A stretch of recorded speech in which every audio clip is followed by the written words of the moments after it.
This is MacroVoices, the free weekly financial podcast targeting professional finance, high net worth individuals, family offices, and other sophisticated investors. MacroVoices is all about the brightest minds in the world of finance and macroeconomics telling it like it is, bullish or bearish, no holds barred. Now, here are your hosts, Eric Townsend and Patrick Ceresna.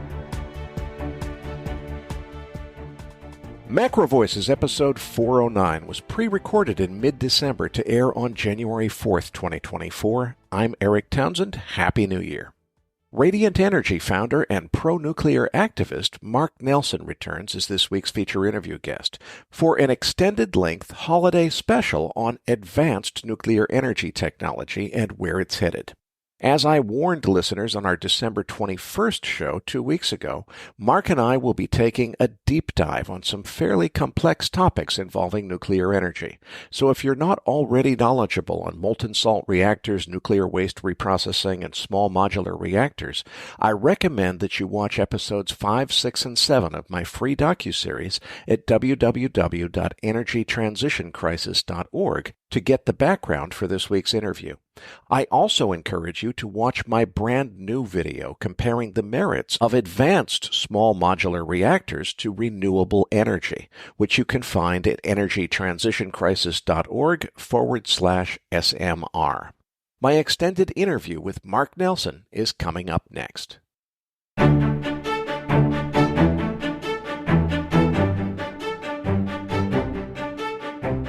And now, with this week's special guest, here's your host, Eric Townsend.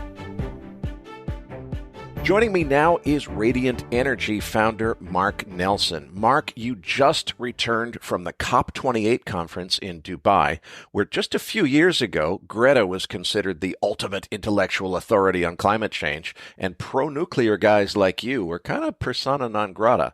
But from what I've seen online, this was a totally different COP conference with a totally different attitude among the delegates toward nuclear energy.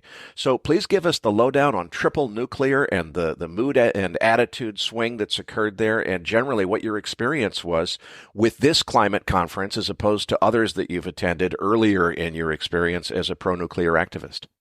Yeah, thanks, Eric. I'm just off the plane, shall we say, late last night from Dubai after a 14-hour flight.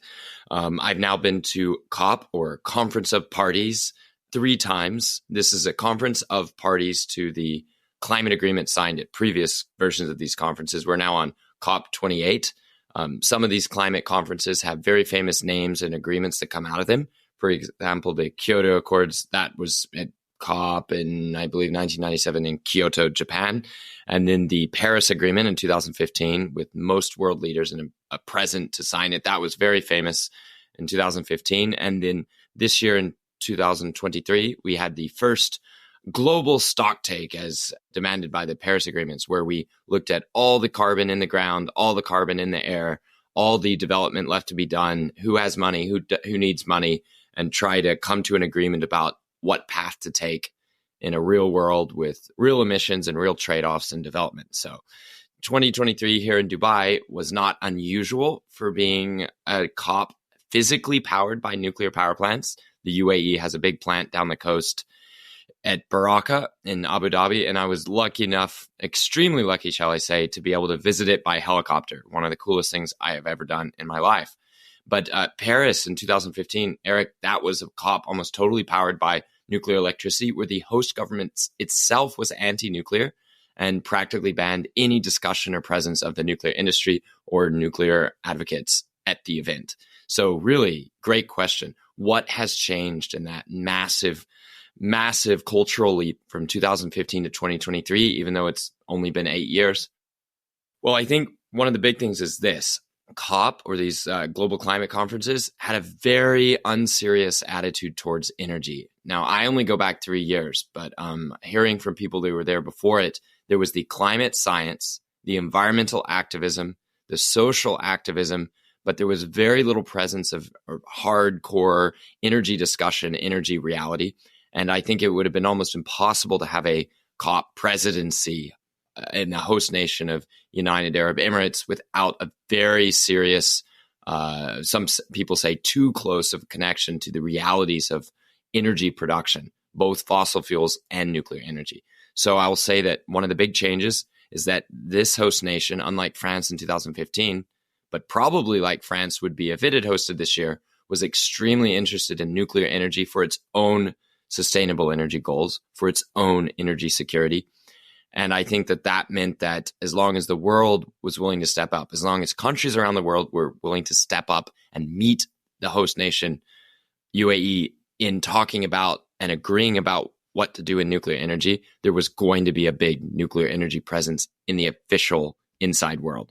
So I say official inside world because this brings us to another important part, which is what was the role of the NGO and advocacy community this year versus previous years? Well, for many years, there's been a building movement where organizations, large and small, in the nuclear nonprofit world, think groups like American Nuclear Society, European Nuclear Society, Generation Atomic, started and run by my friend Eric Meyer. These are civil society initiatives that have gotten involved with getting the all precious blue zone passes, the blue zone badges, the so-called UN blue zone that is the area where the climate agreements are actually negotiated and determined. Well, this is the sort of the inner sanctum of these giant festivals, these giant trade conventions, really sort of global expos. The blue zone is hard to get passes for, and you have to have been involved for quite a while and aiming for them in order to have them. Well, year after year, more and more nuclear advocates are filling up spots, both from their host nations and in these nuclear NGOs that are continuing to win permission from the UN to get badged up as observers of the process or parties to negotiation. So nuclear advocates are permeating all levels of governments and NGOs. It's very difficult to run an anti-nuclear NGO and still get good young talent these days. And that carries over to these COPs where nuclear advocates are inside, they're outside, they're in the blue zone with the passes, in the negotiating room. And it makes a difference because most people are not really against nuclear with all their soul.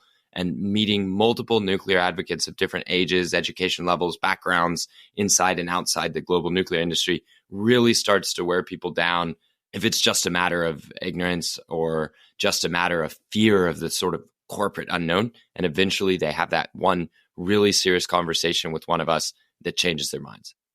Let's move on from the COP conference to more generally the attitude toward nuclear as it's evolving around the world. It feels to me like there's just been a sea change here. You know, when I met you a little over a year ago, you were an easy guy to book, wide open schedule, want to do an interview, no problem. When I caught up with you a little over a month ago, you had literally been to 5 countries on 3 continents in the week before we spoke, and you were flat out with speaking engagements. It was a challenge just to find one day in your calendar to record this interview. So it sounds to me like the nuclear renaissance that we both predicted in last year's interview is happening, and it's happening in spades, or at least I want to believe that that's true. And certainly the rally in the spot price of uranium would seem to confirm that. So give us your insights on what's happening in the world. Is this a major moment of change in public attitude? If so, what's driving it? What kind of audiences are you speaking to? And how does their reaction to your pro-nuclear message differ now from, say, what you were experiencing 2 or 3 years ago? Great question, Eric. And I'll say this about my schedule. I am rapidly getting to the point where I'm going to have to just start turning down outstanding speaking opportunities that I feel like I've waited my whole life for. And it's kind of a crazy thing. I'm not saying that to brag, but I will say this. I don't really advertise what I do. I don't have a lot of information about my organization and our consulting work on the internet. I don't post a lot on LinkedIn. I rarely post about even my big speaking engagements on Twitter. I don't know why. I just don't. If people find me, that means they were looking for me. So the fact that my schedule's filling up like this, I think, is really a sign of the cultural interest in nuclear, which has gone crazy. You want me to diagnose it? I'll tell you it. It's this: a generational shift from older folks who had some reason to fear nuclear energy, the word, the concept, the connection with nuclear weapons. At some point, that generational shift was going to happen to us younger folks who, from our first moments of memory and consciousness taking place after the fall of the Soviet Union, eventually us young people were going to keep filling up important positions in society, in finance, in culture, and the interest levels were going to overwhelm older folks who were scared and wanted to keep it out. So part of that generational shift has been kicked into hyperdrive by the Ukraine war and the shutting off of major gas pipelines that were assumed to be uninterruptible. So really, you had a Europe where it's quite frankly the stronghold of anti-nuclear officialdom, anti-nuclear NGOs, and that Europe was severely shaken by the cutoff of gas pipelines. And really, that led to a massive loss in prestige for anti-nuclear officials, anti-nuclear parties that I don't think they'll probably ever recover from. Even meltdowns at this point, I don't think would be sufficient. The countries with the great nuclear meltdowns, USA, Japan, and Ukraine, are both strongly pro-nuclear nations who were three of the nations that came together at COP28 in Dubai just a few days ago to sign a pledge saying that they wanted to triple nuclear energy capacity by 2050. So what you have is a bunch of things building, kicked over all at once by a massive disruption in decade-long planning around energy. Have there been any surprises or new developments in the last year that you didn't anticipate? If so, what were they? And what do you see on the horizon as you look forward into 2024? I guess seeing the rise of centrist and center-right and far-right parties in Europe that are stridently pro-nuclear, almost a reaction to the elections in 2018, 19, and 2020 that turned in Green Party victories all over Europe. I guess I wasn't expecting that kind of smashing turnaround in so many countries all at once. Seeing Italy is pretty crazy, where ministers in the government love nuclear and are a little apprehensive, but are strongly encouraging civil society nuclear ambitions to help them guide their own government into more nuclear in the future. That's just one single country, but since they're one of the only countries to have conducted a total nuclear phase out, despite being an early technology leader, I think it's a sign of something bigger. Another thing that I think is quite interesting is that, as far as I can tell, Russia's international nuclear projects have not slowed down significantly, despite the economic dislocations of the war in Ukraine. So that's the nuclear reactors under construction in Egypt and in Turkey and continuing in China and several other places, which means that as Russia is one of the most important exporters of civilian nuclear technology, them not slowing down, but the West, with a shock, suddenly realizing they need to catch up, I think that's setting the stage for a pretty strong nuclear decade coming up. Mark, you and I both got interested in nuclear energy to start with after being inspired by some of Kirk Sorensen's YouTube videos. You told me off the air that in the beginning of your journey, you were really jazzed up about the potential for molten salt reactors, liquid-fueled reactors, thorium potentially replacing uranium as the fuel for the next generation of nuclear energy.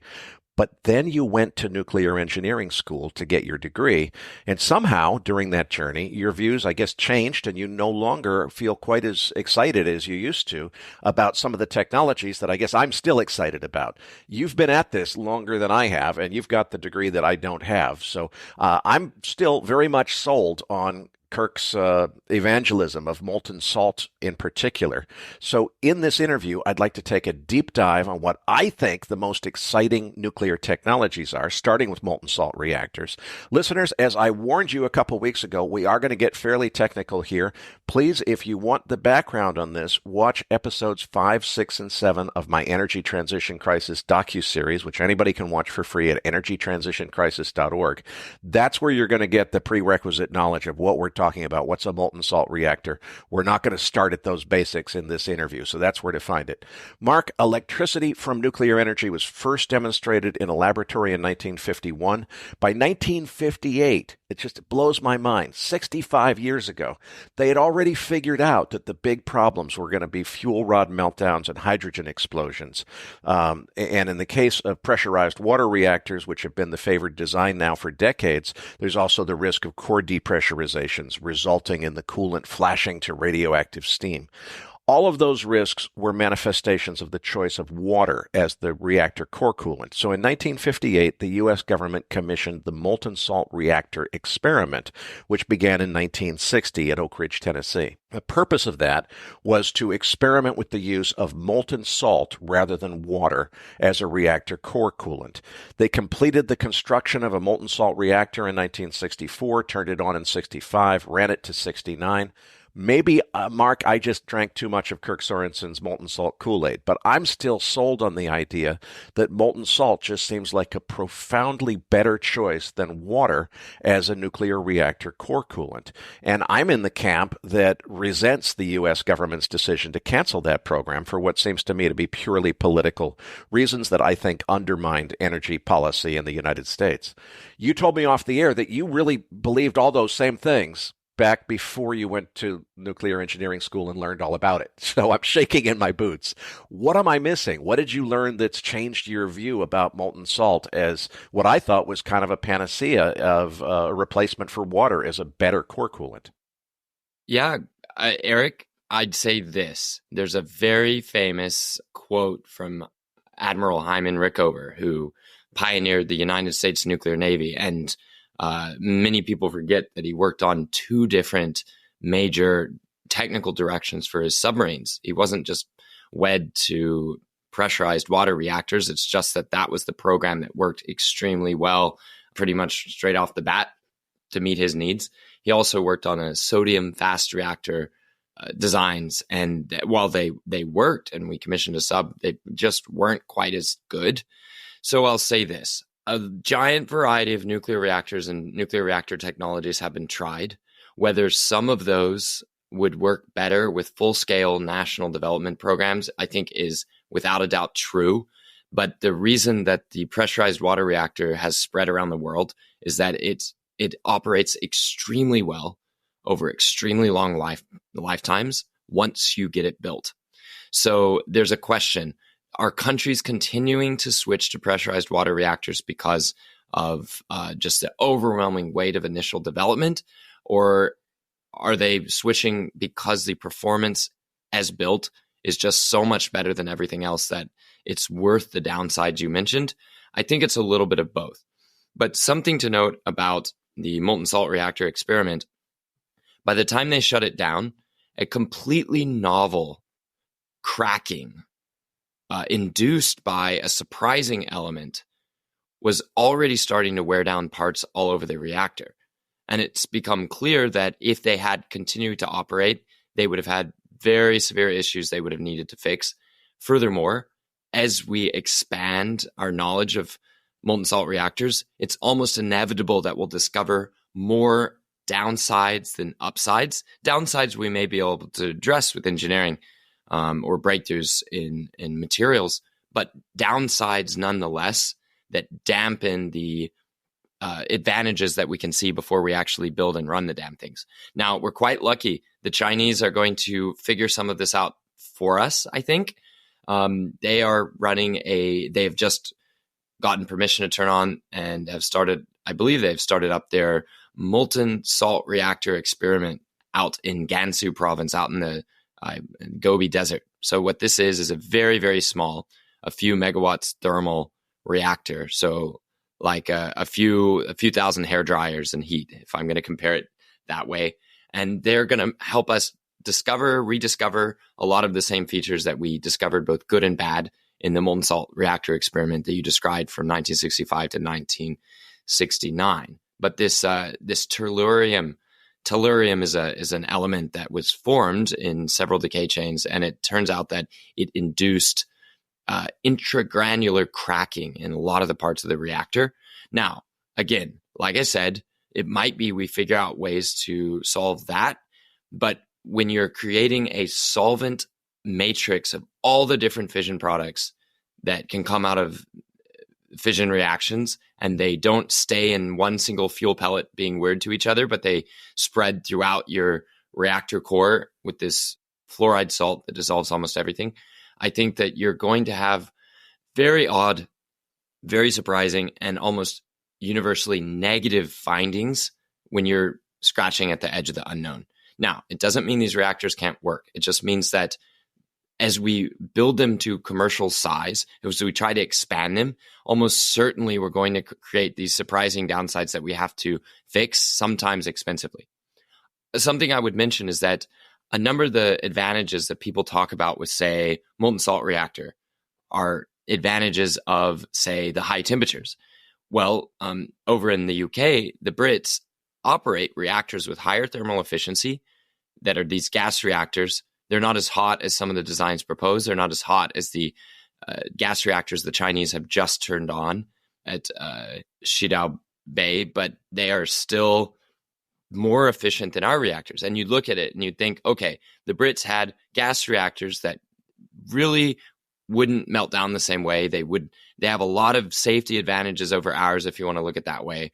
They have this temperature advantage. They have online refueling. If you listed only the advantages for the British reactors and you listed disadvantages for the pressurized water reactors, I think any citizen looking from the outside would say the Brits have a better system.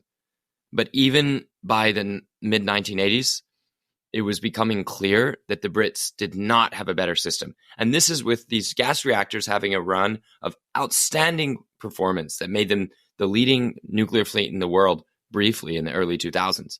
What was the problem? In the end, the British reactors have a design that cannot be refurbished for longer life beyond, say, 50 years might be the limit. Whereas at 50 years, you have nearly a brand new pressurized water reactor waiting to go for a third and fourth financial lives. So that may not matter from the view of year 0 or year -10 when you're planning out the national fleet.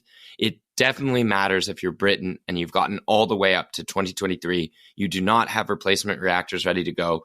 All your old reactors have graphite cracking in the core and will eventually need to be shut down in either 6 months or 1 year or 5 years. So maybe in hindsight, they could have designed their gas reactor with online refueling system to not be unrepairable, but that's in hindsight. What we know now is that pressurized water reactors are going to be, somewhere between extremely long-lived and functionally immortal. And if you can build them on time and on budget, as they are in China, it makes the barrier, the bar that an advanced reactor system has to clear to beat existing 70-year heritage PWR technology. It makes that bar extremely high to clear. And yet, I absolutely love that you're talking about this, Eric. I love that companies are working on it. I love that the Chinese have a national program on it. I love that we're going to get different aspects of molten salt that can work really well, like the salt as a coolant, even when it's not the salt as a fuel matrix. I love that we're working on all that. I just see that the PWR is such an outstanding technology, even with the downsides you listed, that the bar to beat it is nearly impossibly high. Now, I know that back in the 1960s, when they were shutting down that program, the one big hesitation that they had about commercializing molten salt reactors was corrosion, in air quotes. And I've asked quite a few people to explain to me, okay, what kind of corrosion specifically are we talking about? Are we talking about the neutrons being given off by the chain reaction are corroding something? Are we talking about the salt is corrosive? What's corrosive? What are you talking about? And I haven't been able to get a straight answer. It sounds like the cracking you're describing is the corrosion that I've heard so much about that nobody's really had the details on. Can you give me a little bit more perspective? What's corrosive? What's getting corroded? Which parts are getting corroded? And what's doing the corroding? Sure. So before I say that, I'll say that I think people can critique nuclear engineers for being educated to think and work in a certain direction. Certainly for myself, upon entering engineering school, as you talked about, nuclear engineering school, enough of these initial objections were put up that I didn't feel super bad that I was being taught mainly about our existing and expected future large commercial fleets rather than more and more about little bitty experiments that until recently didn't go anywhere. So all of that to say, I am not the expert you should be speaking about specifically on this corrosion issue. I can speak more about the corrosion issues in large light water reactors because that's what I studied and know a lot more about. But I will say this. When you break apart uranium, you produce a range of different products. You could get two equally sized chunks that come out of the fissioning of that nucleus of the uranium atom. You can get one small chunk and one large chunk. You can get all sorts of different things. some more likely than others. Tellurium is a metal, and it is one of the products in some of the decay chains and one of the possible fission products that come out of fission. It turns out that when dissolved in salt, when forming a salt, tellurium has the ability to attack and get into the metal alloy used in the molten salt reactor experiment. So that's an example of a substance that wasn't there before you started the reactor. It's not present in the fuel, being produced by the reactions themselves, even in small amounts, and eventually finding a way to attack the structure of the reactor vessel itself and the different parts and pipings used to transport the fuel as dissolved in the salt around the reactor. If you continue to operate these reactors at high power over long periods of time, almost certainly you would discover that a number of other substances, it turns out, not just interact with each other to produce even more novel substances, but find their ways to attack almost any substance you would use to contain the reactor. That's not maybe as helpful as you want, but like I said, if we got into details that tight, I would want to turn to those who are more expert in the chemistry itself. One of the reasons that nuclear engineers might love to stay with the light water reactor systems with solid fuels, especially with solid ceramic fuels, is that the point of these ultra durable ceramics, so like extremely tough coffee mugs, if you're thinking about it at home, is that they trap almost all of the exotic things that come out when you break apart a chubby atom like uranium. It traps it within the pellet, and the pellet itself is trapped in a tightly sealed metal tube so that almost none of the reactions that might be possible take place. Now, if you have the Fukushima Daiichi meltdown, suddenly some of those reactions start taking place, but it's still not built into the functional design of the working reactor. If you're selling attributes of a nuclear reactor system as in a disaster, X, Y, or Z won't be as bad, you may tend to forget that it needs to work when there's not a disaster, and it needs to work really well over long periods of time in order to keep that reliability that nuclear has become so famous for. A reliability, I might add, that pressurized water reactors themselves took many decades to obtain. Now, another innovation from the Oak Ridge research was the elimination of fuel rods and therefore the elimination of any risk that the fuel rods could melt down, which seems to be the general public's greatest fear about the safety of nuclear energy. The gist of it was that the Oak Ridge molten salt reactor dissolved the nuclear fuel in the circulating molten salt core coolant.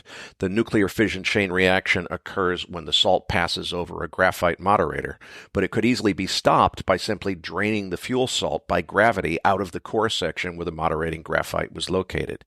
The most important benefit that was claimed was the complete and total elimination of meltdown risk. A secondary benefit, but still an important one, is that liquid-fueled reactors can more easily be designed to load follow, meaning that the reactor output can be modulated to match demand. Mark, to my novice ear, all of this sounds like a way better way to design a nuclear reactor than an old-school design where if the circulation pumps stop, you have a meltdown in a Fukushima kind of a situation. I know you used to think the same thing, but you changed your mind. What changed your mind, and what did you learn? I referenced in my answer previously that upon going to engineering school, a few pithy quotes were used to take my mind away from the very miracle technology that had brought me into nuclear itself. Here's one of those pithy quotes right here, ready for you, Eric. It's the following. It's a professor saying something to the order of course, we can't have a meltdown. We melted it already. In other words, the point of the fuel being solid is in large part to keep the fuel and the fission fragments tightly locked in position. If you have a meltdown, what's so bad about that is that your fission products start migrating beyond the fuel and potentially beyond the reactor. So in the design of the molten salt reactor, yes, you can't have a meltdown per se in the same way, but that's because you've already broken down that barrier that would keep fission products, highly radioactive fission products, trapped, doing no mischief, just sitting there. So although you do have this, you might say, continuous and ongoing meltdown, it is intentional. So you design your reactor system to deal with the fact that you have your fission fragments bouncing around and going all crazy inside of there. However, that is still one barrier fewer in keeping them away from the biosphere. So yes, you can't have a meltdown in the sense of fuel going from non-molten to molten, but you have a constant meltdown in the sense of fission products and radioactive transuranics already bouncing around free within the reactor vessel itself. Now, some of the other things you mentioned, though, in terms of what the public fears most, I will say that there's something magical in the public thinking about what is dangerous in a nuclear plant, what's dangerous in a meltdown. And I think there's a lot of confusion about what a meltdown is. For example, if you have fuel damage of any type, there seems to be an imagination threshold of where it goes from meltdown to just a routine fuel quality issue that needs to be fixed. About 2.5 years ago in China, there were crazy headlines in CNN basically calling that Chernobyl in China is about to happen, when in fact it was a fuel quality issue with fuel leaking a tiny amount of fission products into the cooling water. Right. So the narrative in the public was such as that they were talking about a meltdown condition with just a few of the fission products that would normally be kept in fuel getting into the cooling water. And it didn't really matter that that was not a meltdown or not even close. And similarly, there have been multiple fatal accidents, sometimes highly fatal, like 6-7 workers killed at once from nuclear plant accidents that, because they did not involve fuel damage, are completely ignored and are completely out of the public mind. Steam explosions, deaths by hot water, really brutal things that are absolute tragedies for the working men that were killed, but they don't matter to the public because they didn't do anything to the core. All of this to say, there's a lot of the argument for novel types of reactors formed by the public imagination about what happened in previous accidents. And I think that the culture turning more pro-nuclear is going to answer a lot of those concerns and make it to where if there's not an outstanding and compelling engineering and economic argument to make a certain advanced reactor investment, the public isn't going to expect them and will be happy with existing technology because it's no longer that nervous.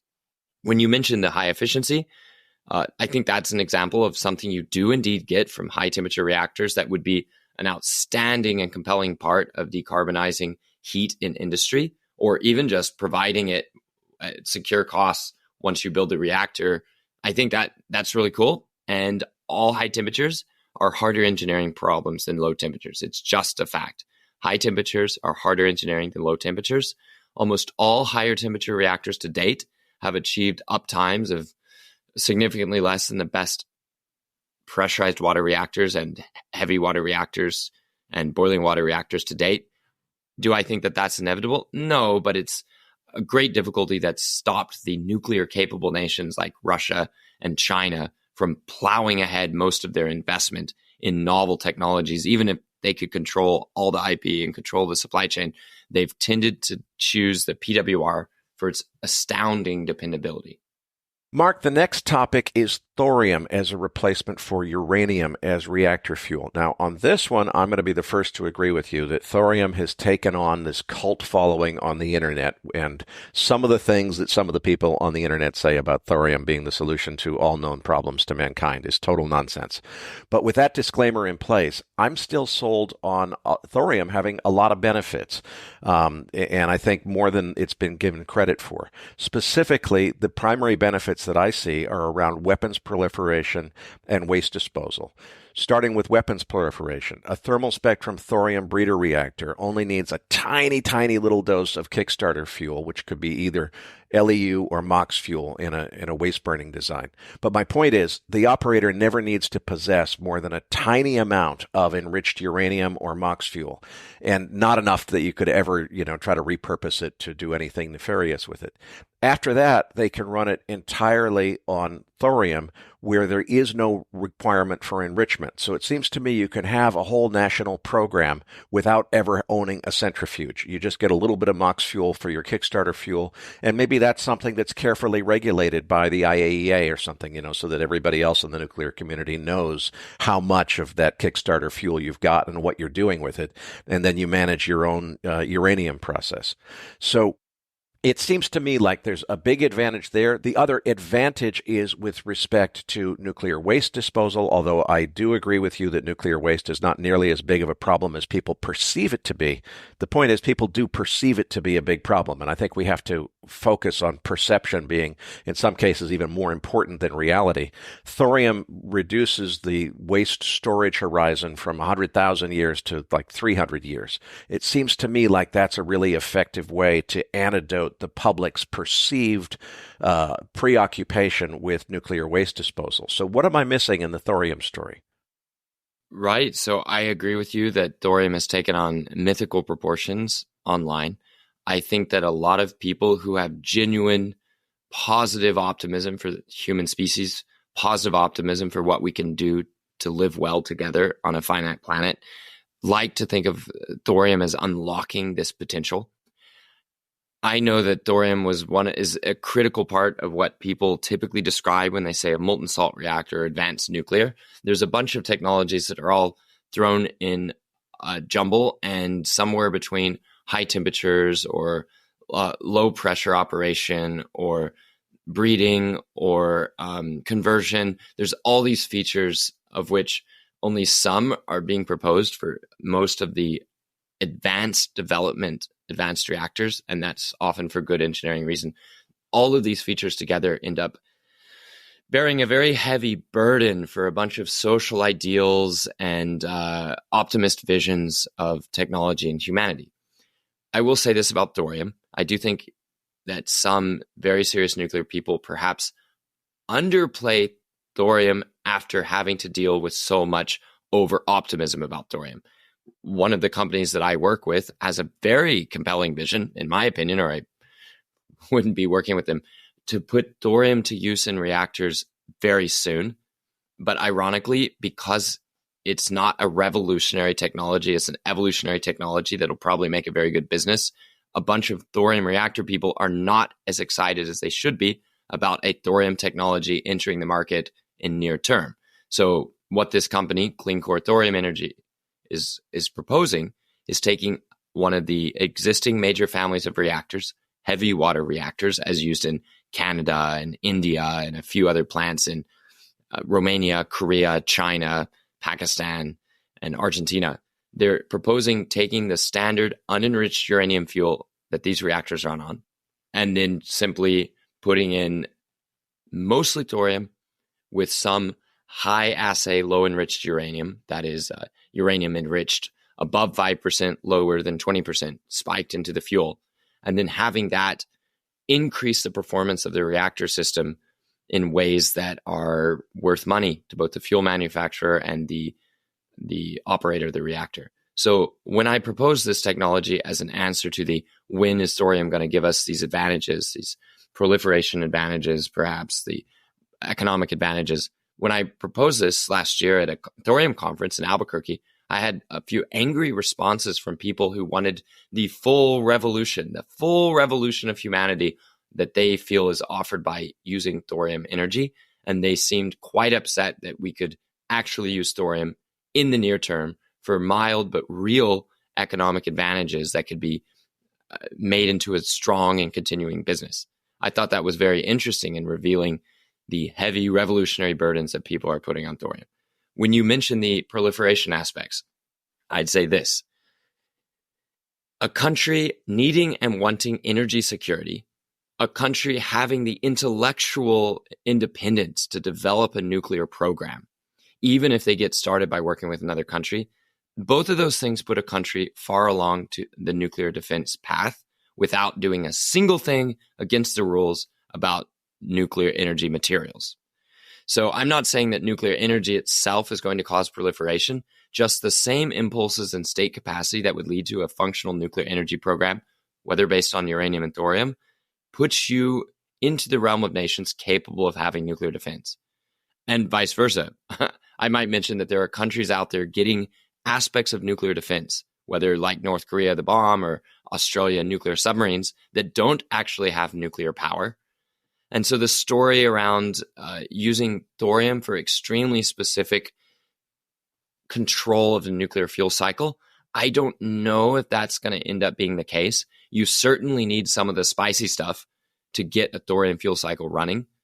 And if our argument is that you give a new country a bit of the spicy stuff in their reactor, so like highly enriched uranium or plutonium, in order to get a thorium reactor cycle process or cycle moving, or that you get a country everything they need to breed uranium-233 from thorium, and also the out-of-core processing equipment in order to separate out different materials and keep the stuff you need to keep a reaction going in the thorium, I find it very difficult to believe that that materially changes the proliferation argument, the proliferation story. I will say that if you do have a thorium reactor and it does require some higher enriched uranium or some plutonium, it's going to be very difficult to claim to countries that they don't deserve to have the technology to produce their total fuel element themselves. So I would be a little bit careful of that. I would also generally caution and say nuclear energy is going to be pursued by countries around the world for its energy needs, and someone will be out there to provide those countries with nuclear technology. If we continue to be the hardest country to work with, that by we, I mean the United States, if we continue to be a very hard country to work with, countries will naturally want to pursue their nuclear technology through other vendors. So we have to be very careful to what extent we think we can control the energy outcomes in other countries by selective limitation of access to technologies. And if those countries decide they want to start a thorium program, we shouldn't automatically believe that we are safe from anti-proliferation concerns, just as much as we should think that we have anti-proliferation concerns specifically from countries getting uranium technology. Mark, I want to talk about small modular reactors, or SMRs, next. I've really enjoyed listening to several of your interviews on Bloomberg and elsewhere. And this is definitely an area where I'm in violent agreement with you on some aspects of this, but also strong disagreement with others. So let's start with, you've opined on several different media interviews that you're not nearly as sold on SMRs being the future of nuclear energy, the way many other people, myself very much included, are, who see SMRs as doing most of the heavy lifting for energy transition. You've argued that while you do agree that nuclear energy should be the primary baseload solution to energy transition away from fossil fuels, you think that large-scale conventional nuclear power plants based on the latest Generation 3+ large-scale gigawatt reactors, such as the Westinghouse AP1000, are the way to go for most large power plant applications. So please share your arguments with our listeners who may not have heard those excellent interviews on Bloomberg and elsewhere. What is your beef, essentially, with SMRs? Why don't you agree with many of us who think that SMRs are going to be the way of the future? Sure. So SMRs, small modular reactors, is a marketing term that popped up not that long ago. And from the beginning, I had a sort of unease with it. It's not exactly overlapping what people mean when they often talk about the thorium molten salt reactor. So I sometimes see the word being used almost interchangeably, where people fundamentally, when they say SMRs, don't really strictly typically have a size limit.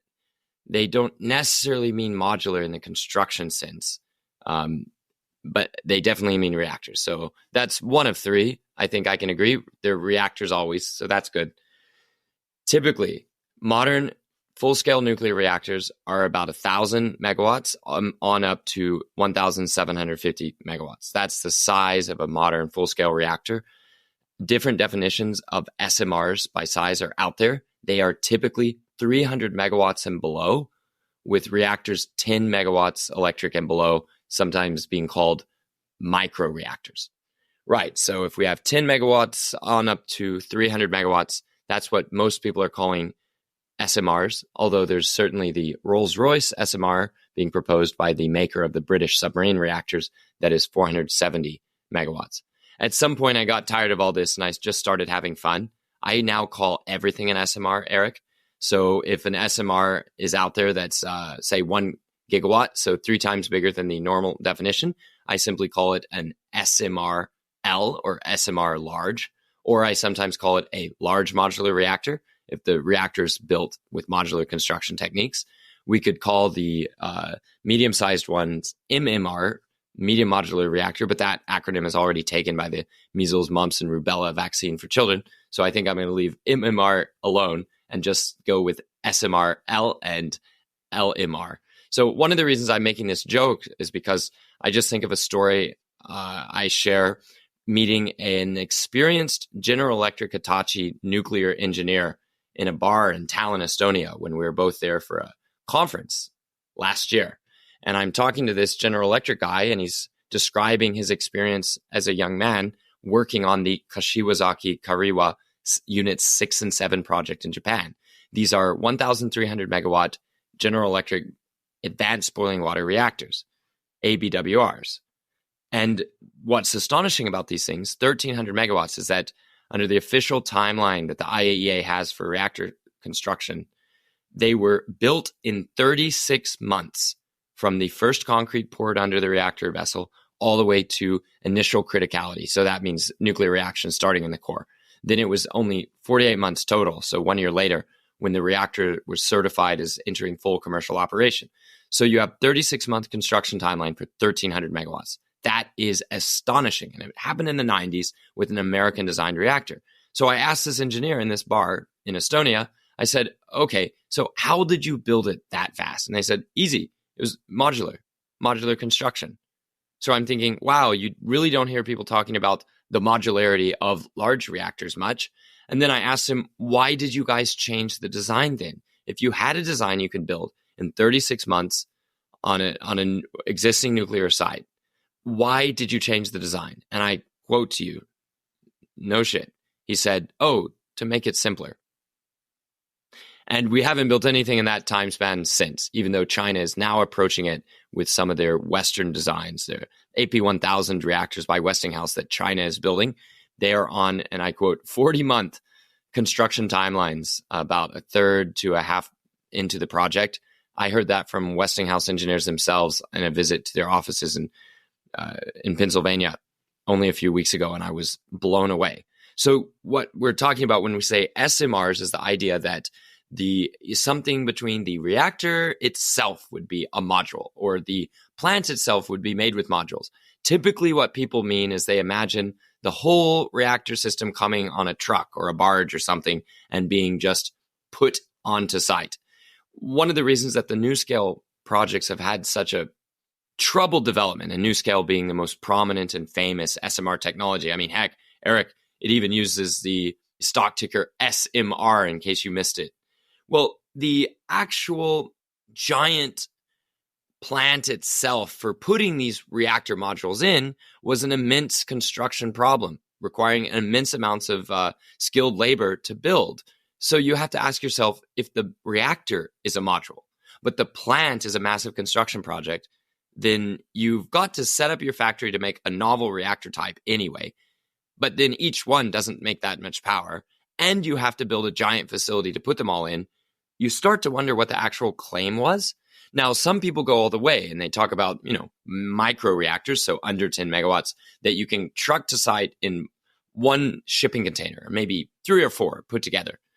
The most advanced one of these reactors at the moment that's being proposed is the Westinghouse eVinci reactor, which Saskatchewan has up in Canada has just announced they're going to pay something like 80, 90 million to buy one of these and help the development. Well, these Westinghouse reactors will come on a few different trucks, trailers, barges, and will be 5 megawatts electric or 15 megawatts thermal. So they definitely count as microreactors. But they will be competing in price even when made in large quantities, not with baseload electricity. They'll be competing in price with diesel generators. Now, Westinghouse folks thinks that they can beat it, but that's the range of prices they're expecting to get to with reactors that small, with economies of scale for each reactor itself that small. One of the interesting things about SMR designs is that almost inevitably, after a company announces they're going to build an SMR, you can expect a doubling or more of the reactor power. NuScale was actually very conservative and only going from 55 megawatts electricity or so, or 50, I think it was, up to 77. That's only about a 50% uprate. You have Holtec's SMR 160 getting a recent uprate to 300 megawatts before even detailed designs are done. You have Oklo, I believe, starting at something like 10 and now aiming at 100 megawatts. So that's maybe 10x. and so on. The reason why is that the closer you get to a detailed design that includes your daily construction needs and your equipment and your the tasks and the blueprints and all of that, the more you see that a small increase in scale of the reactor output leads to very few differences in the construction cost, but large differences in eventual operating economics. And that's where we got the large PWRs in the first place, except for some of the most recent giant jumps. So, for example, the 1,750 megawatts, the upper end of the range that I defined at the start of this answer, except for those having two massive shells that clearly make it to where it will never be competitive in construction with simpler designs, you have pretty much the same structure sizes, same building sizes, same amount of metal or so in order to have a much higher power output. The Westinghouse AP1000 is an exceptional design if you look at it from how much steel, how much piping, how much wiring, how much concrete is designed in to have 1,000 megawatts of output. It actually does a lot better on those metrics than, say, NuScale does, to my understanding. So NuScale, with its 77 megawatt electric modules, you would need a dozen of those to start to approach one plain old AP1000, which, as long as you're good at construction and manufacturing and could build both things, all things else held equally, of course, I would want the AP1000 and not the NuScale modules. Where NuScale might have an advantage, I've heard some experts I trust suggest, is if you had a construction project in a country where you did not need the same extreme structure around the reactor. So if you did not have to meet the aircraft impact requirement, which, as the International Atomic Energy Agency, IAEA, has declared some countries as should be following that and some countries as probably not needing to follow that, well, there you go. That might be an advantage for some types of SMRs if you could build them in non-Western environments with different requirements for external threats. But then you get back to conversations that make some people uncomfortable, not to mention the host countries that might say, wait, are you saying we have lower safety requirements than the original nations? That might piss some people off, but it might be something you could solve by just the cheaper energy that might come from those projects. So summing up all of this, SMRs are a really intense buzzword marketing term that I loathe. I'm like a one-man army marching against the use of SMR as a marketing term to solve public acceptance issues that leads to, in my opinion, a lot of sloppy thinking around nuclear economics itself. Are there SMR companies that I like? Oh, heck yeah. There's even one that I've put an angel investment into because I love the team and I love the concept. But that does not mean that I think that it's going to be taking over the role of mature, large, light water reactor technology anytime soon. I think it's, again, instructive to look at Russia and China with incredible capabilities, astonishing ability to get projects launched and completed. And in both cases, advanced reactors or SMR reactors are seen as a side project to work on while they plunge ahead with the large-scale reactors. And no one's telling China they aren't allowed to do SMRs or that they should have to go through the NRC.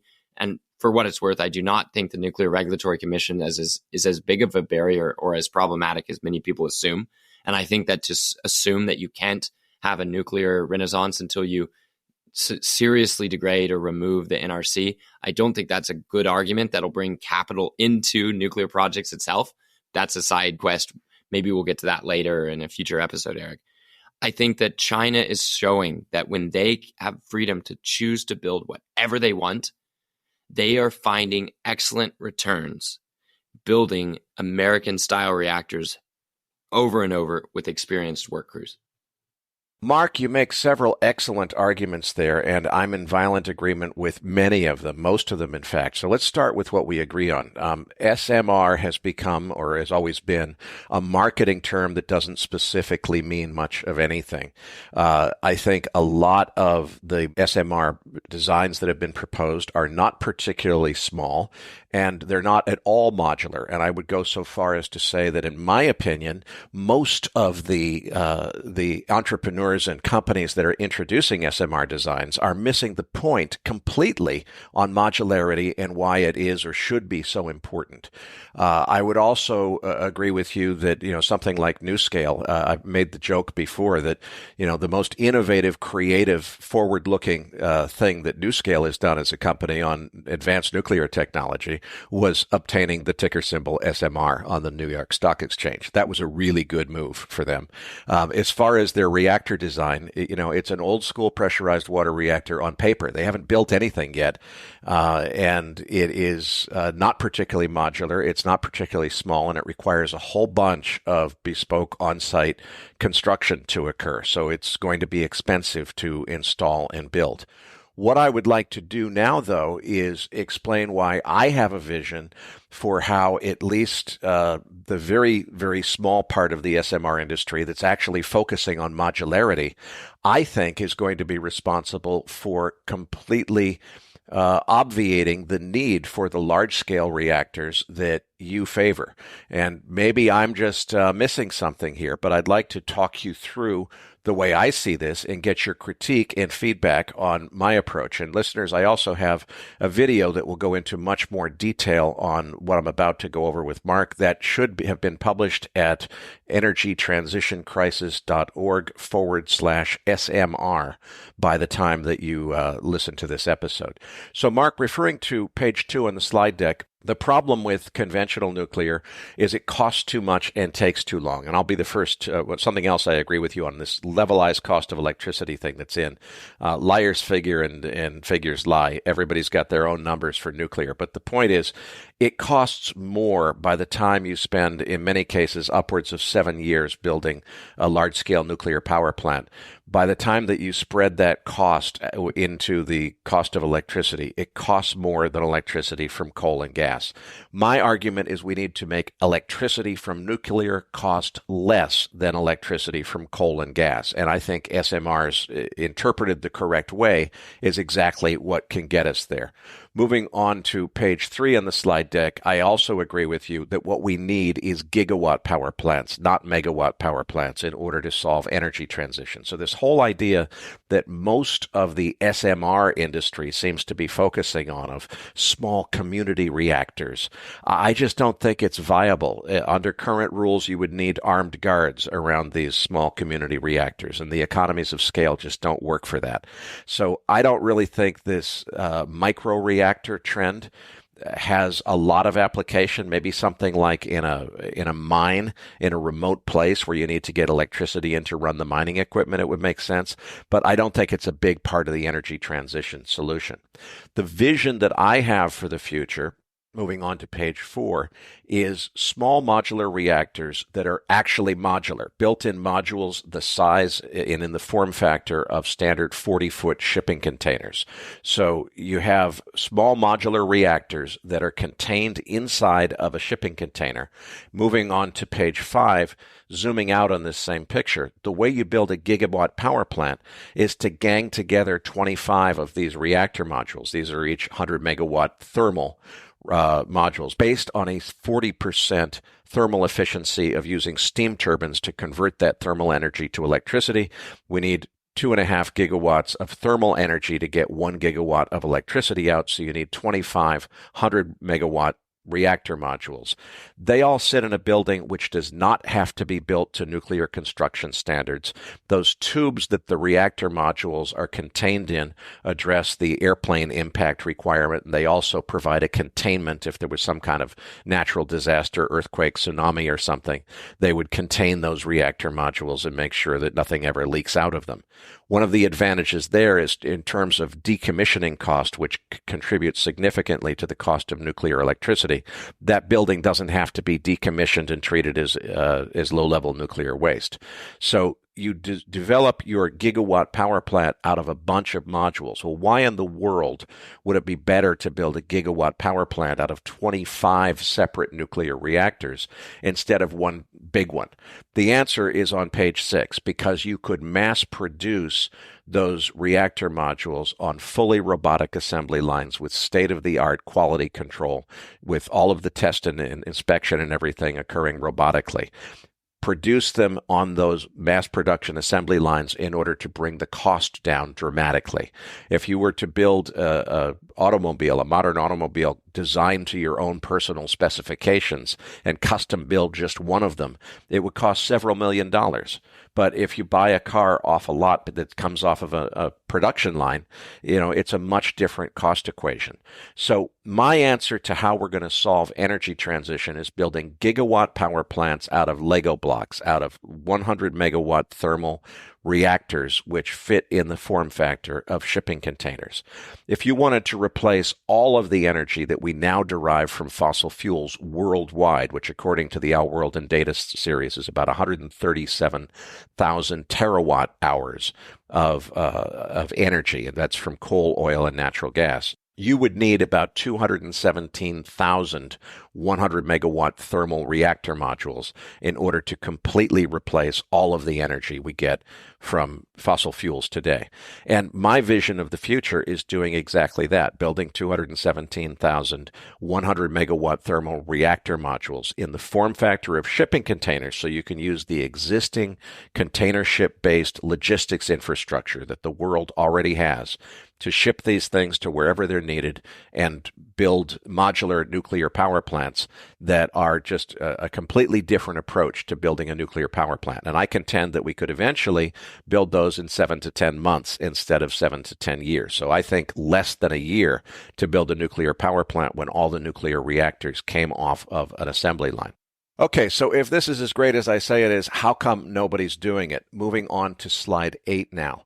Mark, this may be at odds with some of what you said earlier, but every single veteran investor that I've talked to since 2011 about all this advanced nuclear stuff has told me exactly the same thing, which is, yeah, molten salt sounds fantastic, great idea, but there's no way we would ever consider investing in anything that is not part of the existing accepted norms of nuclear energy, because this is the most overregulated industry in existence. The notion of the U.S. NRC approving something that's new and different and that they haven't done before is beyond their comprehension and ability. And as investors, we know better than to invest in any idea that depends on nuclear regulators approving something new and different. And that, I think, is the major impediment. Nobody wants to invest capital in advanced nuclear technologies because investors are smart enough to realize that regulators are standing in the way of progress. And I'll just close my argument here with slide 9, which I threw in to say, look, if what I'm doing, there's less than 500 nuclear reactors, power reactors operating worldwide today. I'm saying I want to build 217,000 more of them in the form factor of shipping containers. Obviously, that's a very ambitious plan. Is that too ambitious? Is that unrealistic? Eric, you're crazy, whatever. Take a look at slide 9. The picture on the left was taken in 1951. That was the laboratory experiment where they first demonstrated producing electricity from nuclear energy. 4 short years later, in 1955, the USS Nautilus nuclear submarine set sail full of U.S. Navy sailors and actually went to do its mission as a nuclear submarine. That's what happens when the government wants to make something happen, as opposed to creating bureaucracy and bullshit to stand in the way of allowing it to happen. And I'm convinced that the real reason that the U.S. Nuclear Regulatory Commission was created in 1974 was to make sure that nuclear energy could never compete economically with energy from coal and gas. And I think they're doing a fantastic job of fulfilling that mission. But as far as helping to advance nuclear technology, I think that it is government that's standing in the way of progress. So that's the way I see it. I think the solution is to get the government out of the way of progress and to build 217,000 100 megawatt thermal reactor modules, which I contend can be built for less than $10 million unit cost if you're building them on a fully robotic assembly line. You build modular power plants, and that's the way you solve energy transition. So that's why I think small modular reactors that really and truly are modular are the most important thing going and the answer to the future. But I do agree with you that most of the SMR craze is not about that. Let's focus on my vision. What do you think I've got wrong? What do you think about what I've just proposed? Well, Eric, before I say anything about what I might disagree with, let me just say your vision is beautiful. And no matter what I'm about to say and whether I'm correct or not, no matter what the world has to say, I want you to stick with me, stick it out, find a way to help make a nuclear-powered world, because I think it's a world that works out better for everybody. So, having said that little intro, here's one of the issues.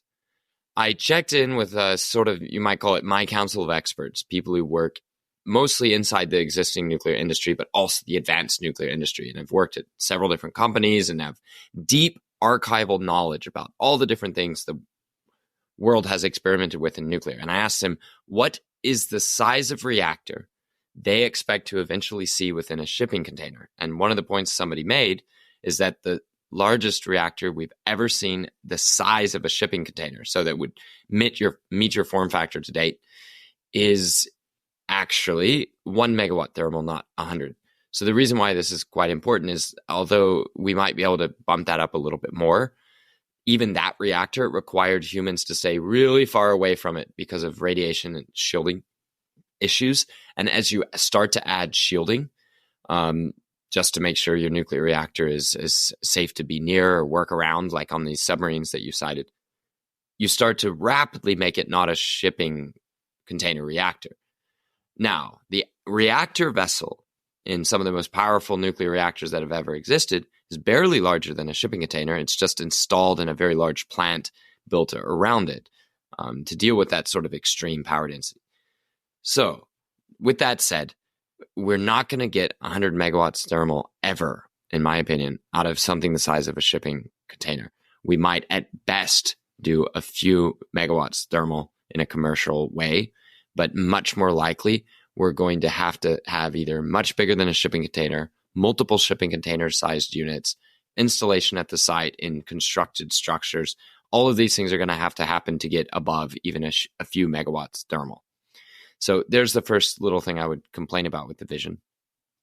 I don't think I'm going to complain about having lots of nuclear reactors out there and that being a proliferation threat. That just doesn't bother me quite as much for various reasons. But as that wasn't a particular concern of yours, I'm not going to dwell on it here in this answer. In terms of making a nuclear-powered world with large numbers of reactors, I think something that is part of the pressurized water reactor world that people don't mention as much is, if we have the patience to build it in the first place, it's likely to remain running for an extremely long time. I want to answer something about the NRC. I want you to just imagine for a second we reverse the problem. Imagine a world that is anti-nuclear, and they're pressing their governments, they're pressing the legal structures, they're pressing in all different ways to try to shut down nuclear energy. What would it look like to create a regulatory structure that shielded nuclear plants, that shielded nuclear operators against interference by the public? Now, is this the story of NRC? Not perfectly, but there's something to this. The NRC, Nuclear Regulatory Commission, creates a very well understood one-stop shop that can put a stamp of approval on your nuclear plant. Now, they could shut it down at any time, but if you're operating your nuclear plant to global quality standards, that's not going to be an issue. You're going to be able to keep operating it in the US. There are certainly countries around the world that would love to have the NRC as their nuclear regulator. And there are lots of anti-nuclear experts that I've talked to that hate the NRC for what they see as it being totally captured by the industry, which is the opposite of the vision that I think you laid out when you were describing your conversations with investors. The NRC caught quality problems on the most recent reactors that were supposed to know how to build well at Vogtle in Georgia. The NRC provides a shield that if you get through them, they will be the defense against overzealous states. They will be a defense against overzealous lawsuits and NGOs. If you meet NRC standards, that will protect you, and you'll likely to be operating really well in a way that makes your nuclear plant a great performer for your utility.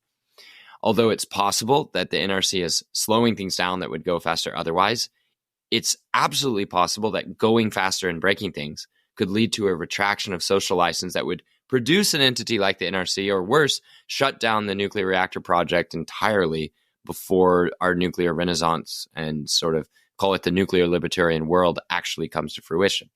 So I think that the NRC, you could be justifiably critical about creeping regulation back in the 70s and 80s as we were progressively losing our capability of building large things. Although for the reactors that eventually got completed, they've become outstanding performers over time.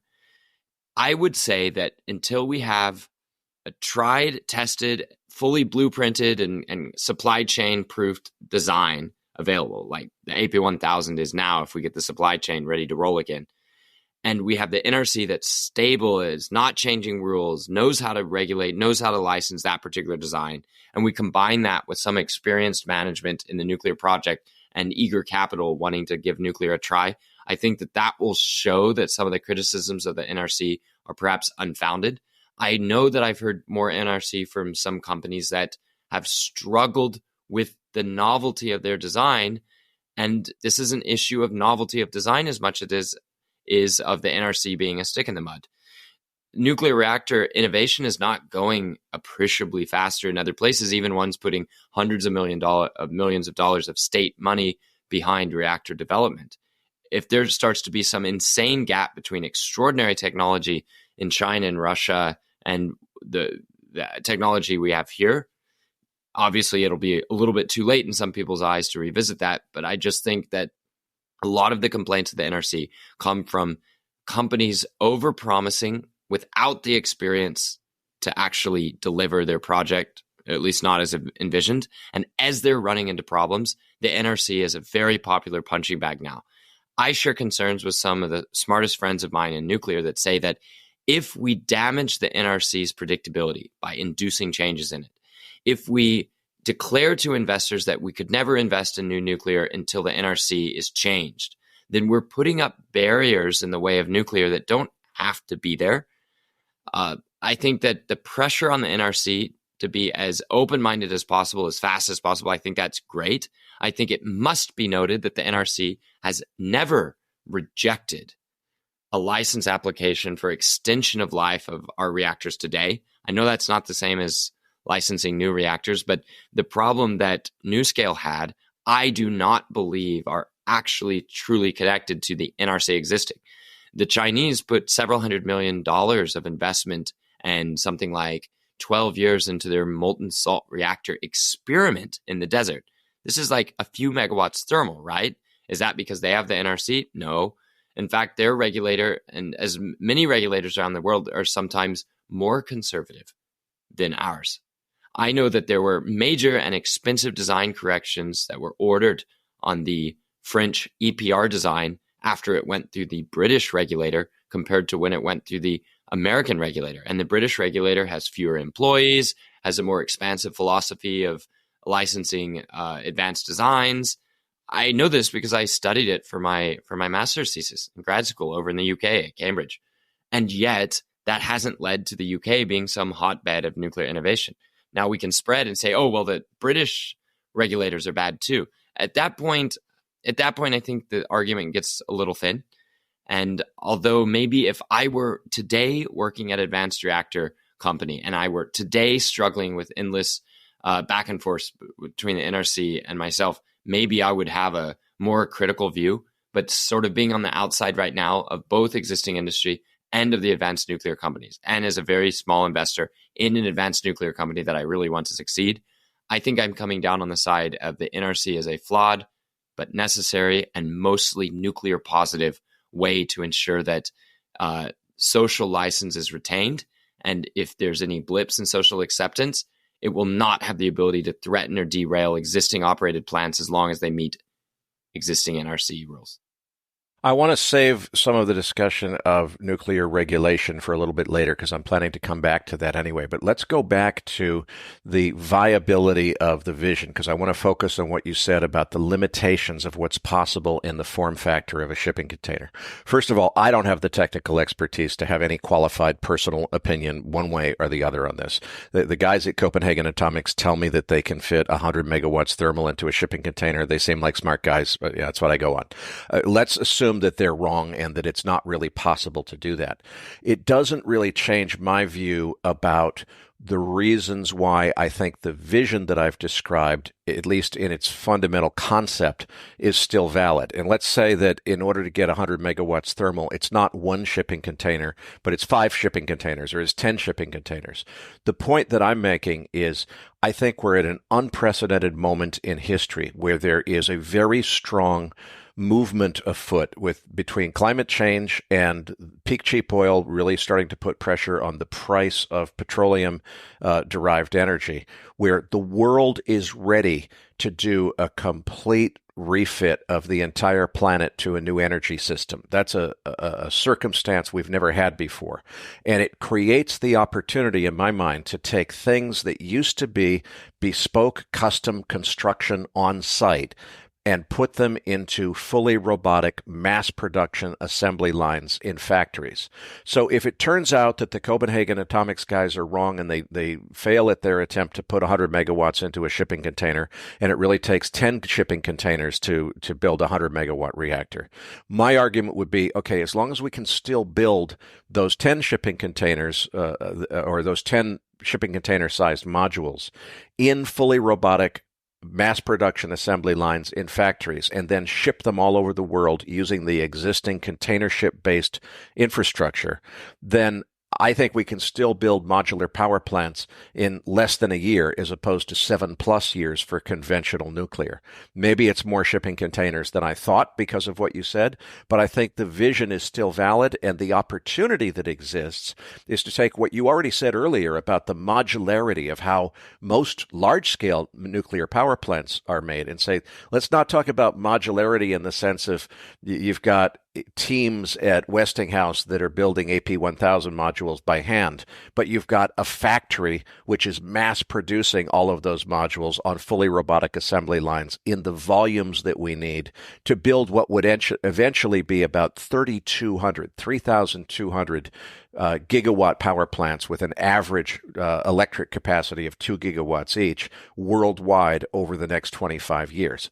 I think we've got to get to mass production on fully robotic assembly lines in order to embrace the economies of scale inherent to that kind of manufacturing. I think when you do that, you can make nuclear energy cost less than energy from coal and gas, and I think that's where the really big win comes.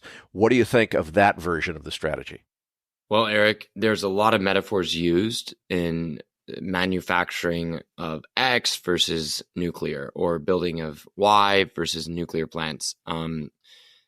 Let's just say that if you look at the economics of, say, nuclear submarine reactors, nuclear aircraft reactors, I think that even if you posited these existing assembly lines, putting these exact reactors in sites on land, you would struggle to have that be comparable to the costs that the Chinese are able to make their giant American-style reactors.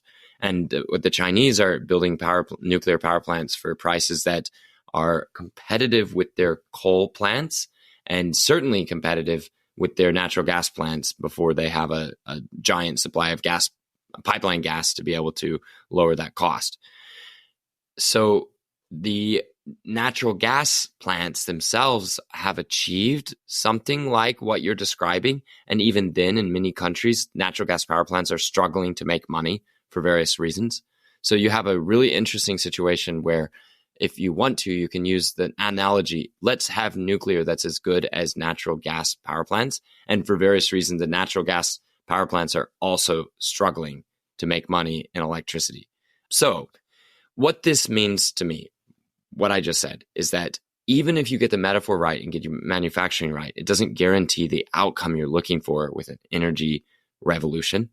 And I say this as an immense optimist of nuclear who thinks that nuclear energy is the best energy source we have, and that we need to move as much as we can towards nuclear energy as fast as possible.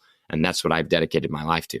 I just wanted to pump the brakes a little bit on the analogy itself. So, having said that, where do I think we're going to see improvements? Well, first, it's starting nuclear projects with every bit of the technical design fully done before you start. It's starting nuclear projects with a one-to-one, perfect, living, operating example of that power plant that you can judge off of.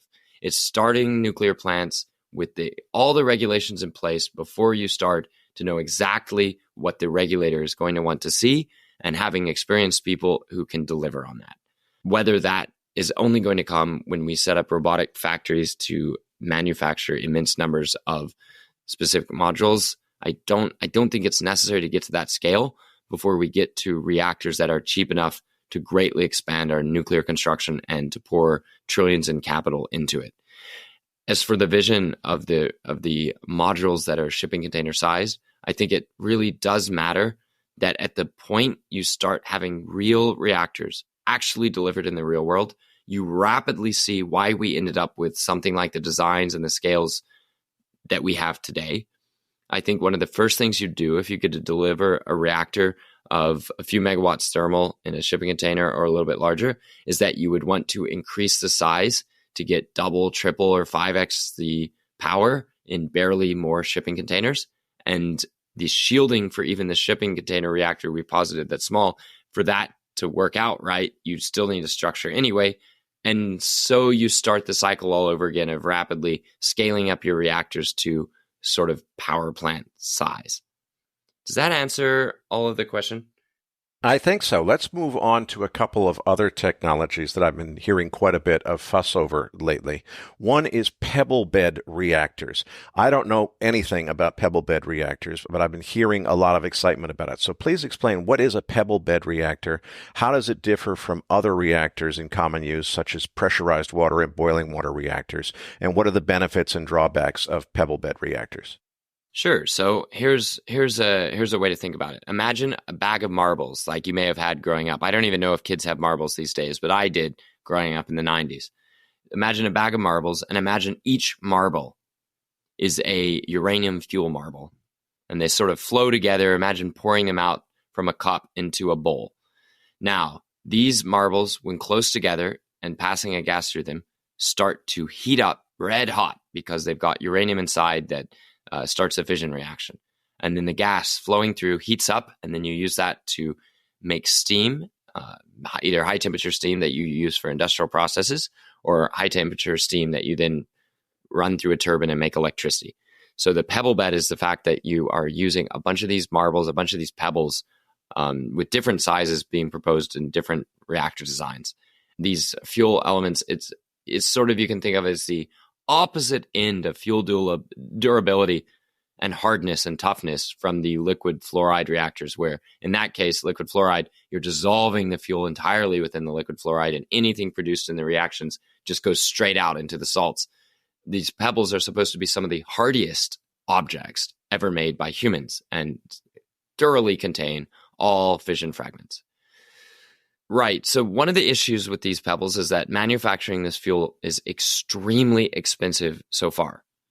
We have this TRISO fuel, TRISO, which is an acronym or a phrase that's referring to the ceramics used. And at the moment, TRISO fuel is expected to be astonishingly expensive, so expensive that it materially shapes the price of energy you're going to get out of even a efficient design built and operated well. One of the issues with pebble bed designs, and there are several of these in operation at the moment in China, 2 of these reactors, and there are several that have been designed and operated in the past. The technology ultimately comes out of Germany, I believe. There's a South African connection too, is that the pebbles can get it's difficult to ensure that each pebble has the right burn up and comes out of the reactor at the right point. It's also difficult to ensure, at least has been in the past, that they do not create dust and that they do not chip against each other. In the past, these reactors have had relatively bad uptime. We will see if it ends up being better in the Chinese design that's recently come online. In that case, in China, they have two 200 megawatt thermal reactors, or two 250 megawatt thermal reactors, each together feeding steam to one 200 megawatt electric steam turbine. So their reactor has just entered commercial operation after a relatively lengthy commissioning procedure of about a year and a few months. So the way I read that is that this is the best opportunity we've ever had of an extremely nuclear positive country, as opposed to, say, Germany when they were working on their design, having a very large investment, several billion, into this technology. It took them longer to build than almost anything that the Chinese have ever done in nuclear, which tells you something about the difficulty of novel reactors in a country that does not have the supposedly terrible Nuclear Regulatory Commission and does not supposedly have all sorts of interference from civil society, and in a country that is very good at building large projects. This is China, where they took, again, 3 times longer to build this pebble bed reactor, this high temperature gas reactor, than they do currently for their fastest build times for their traditional reactors. Again, showing you there's something fundamentally difficult with novel reactors, or at least non-large light water reactors that we know how to build well now. So we're going to see whether these pebbles with nuclear fuel inside of them are going to be the foundation for a reactor type that provides some things that our modern large water reactors do not do, which is very high temperature steam. And when I say very high temperature, in this case, the current reactors that we use around the world typically get up to an outlet temperature of about 300 degrees centigrade. Much of the industrial decarbonization that people think they want will happen at temperatures 600, 700, 800, 900, 1,000 degrees C, if we can get up there. One of the advantages of using molten salt as a coolant, even if you don't use a liquid fuel reactor, let's say you use molten salt with solid fuel, like in the Kairos reactor in the US, a demonstration system of which has just been approved to be built at Oak Ridge.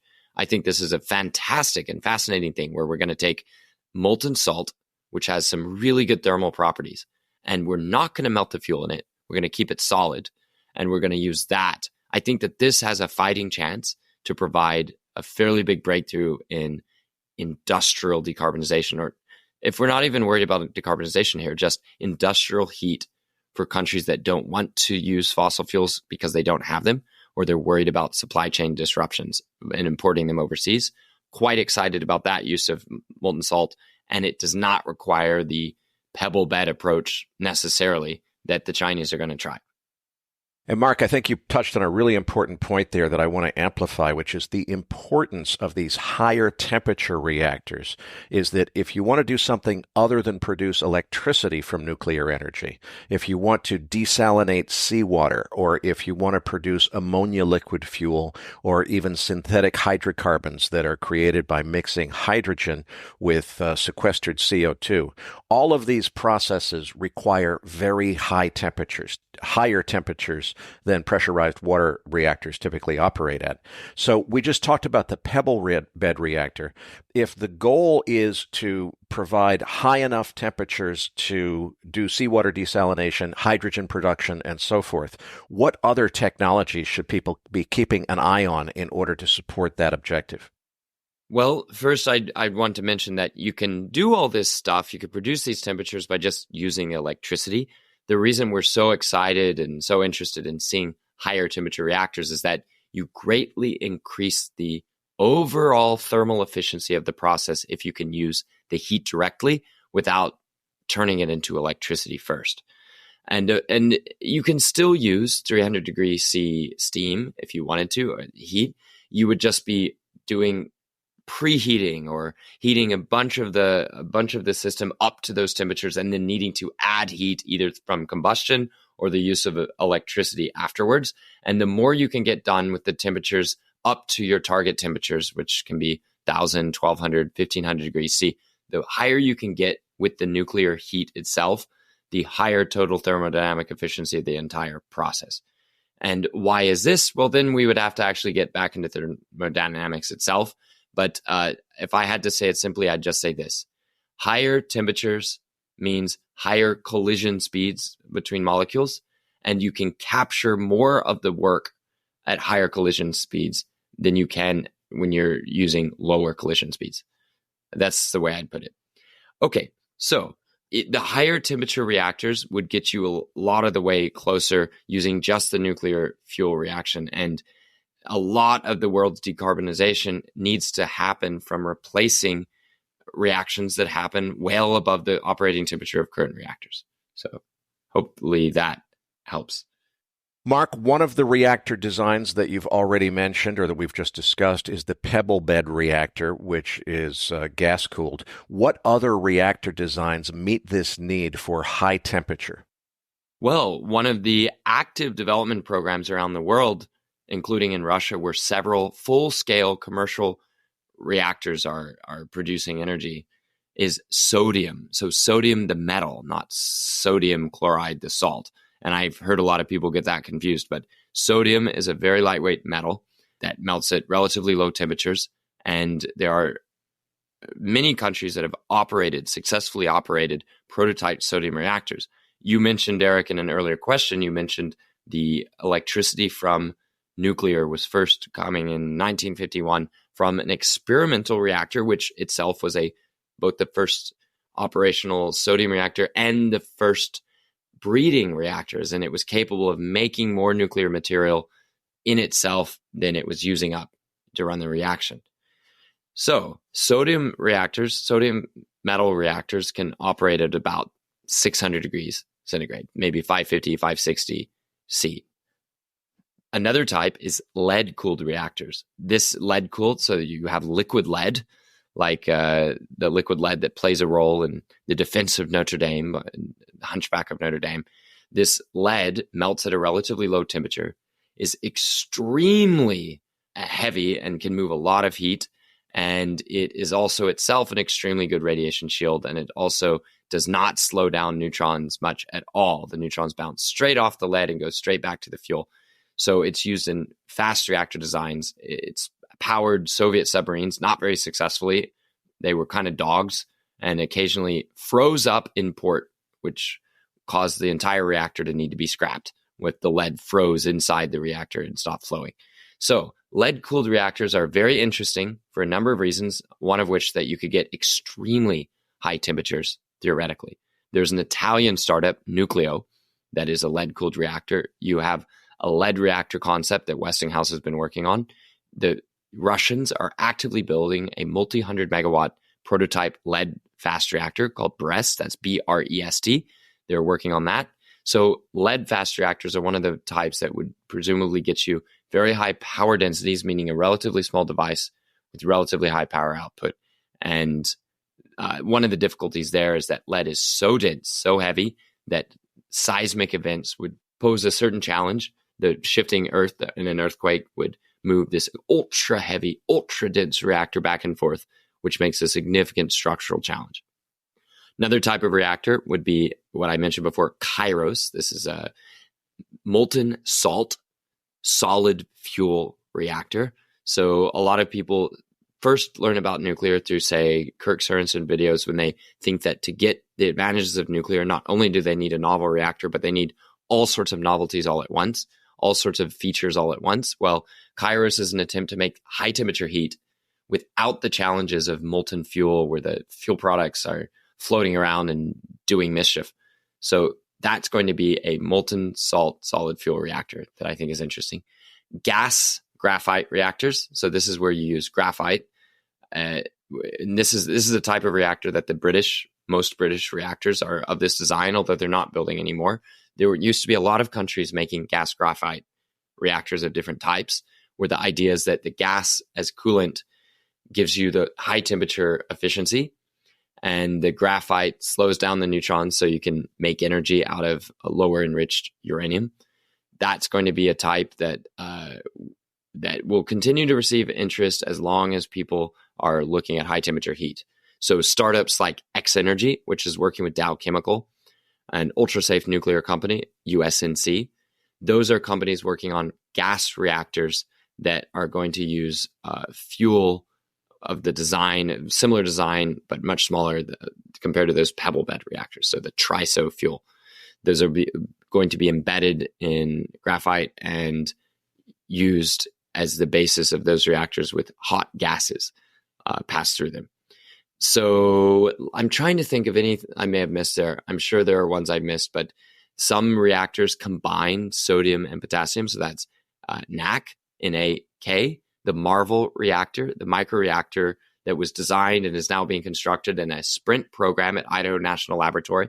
I'm really excited about that project because the point is just to prove that we can design, license, build, and operate in the shortest period of time a novel reactor system. I think that that's quite exciting, and that's going to make a tiny amount of power, but it's going to show that we can at least get something novel prototyped, built, and operated in a few years. And then we also have heavy water reactors, which are going to be lower temperature like the light water reactors, but may offer other features that are really compelling, like extremely long uptime, the refueling, and flexible use of different fuels. Mark, you've mentioned China several times in this interview, and I want to focus on China next. First of all, we have a lot of Chinese listeners, so I want to congratulate you guys because it's just fantastic to see, as a technologist, the progress that's being made in China. It's really amazing. Starting with page 10 in the slide deck, Mark, look, let's face it, the Chinese are running circles around the West, and I do congratulate our Chinese listeners. You guys are doing a great job. But in terms of the geopolitical balance of power in the world, I'm really getting concerned that China's kicking ass. They're really doing a good job. I feel like Western governments are not doing a good job at all at understanding how important the advances in nuclear energy are going to be. Yeah, they're starting to talk about it, but China's doing it, not talking about it.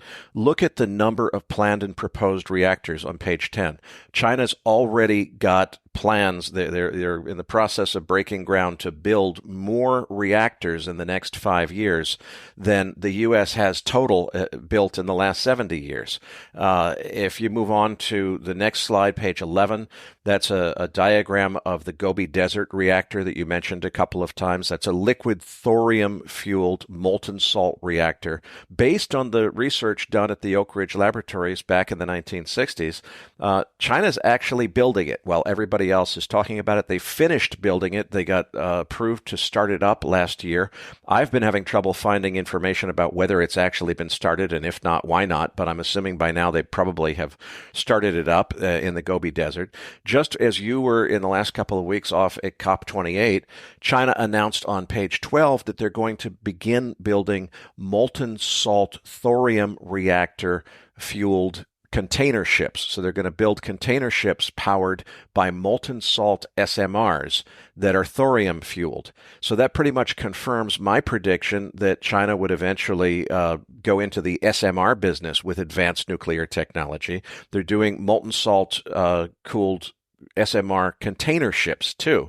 Exactly when that's going to happen isn't clear, but if you look at their announcement, they're describing, the whole vision about the hydrogen and everything else. They've got the same vision that we've been talking about.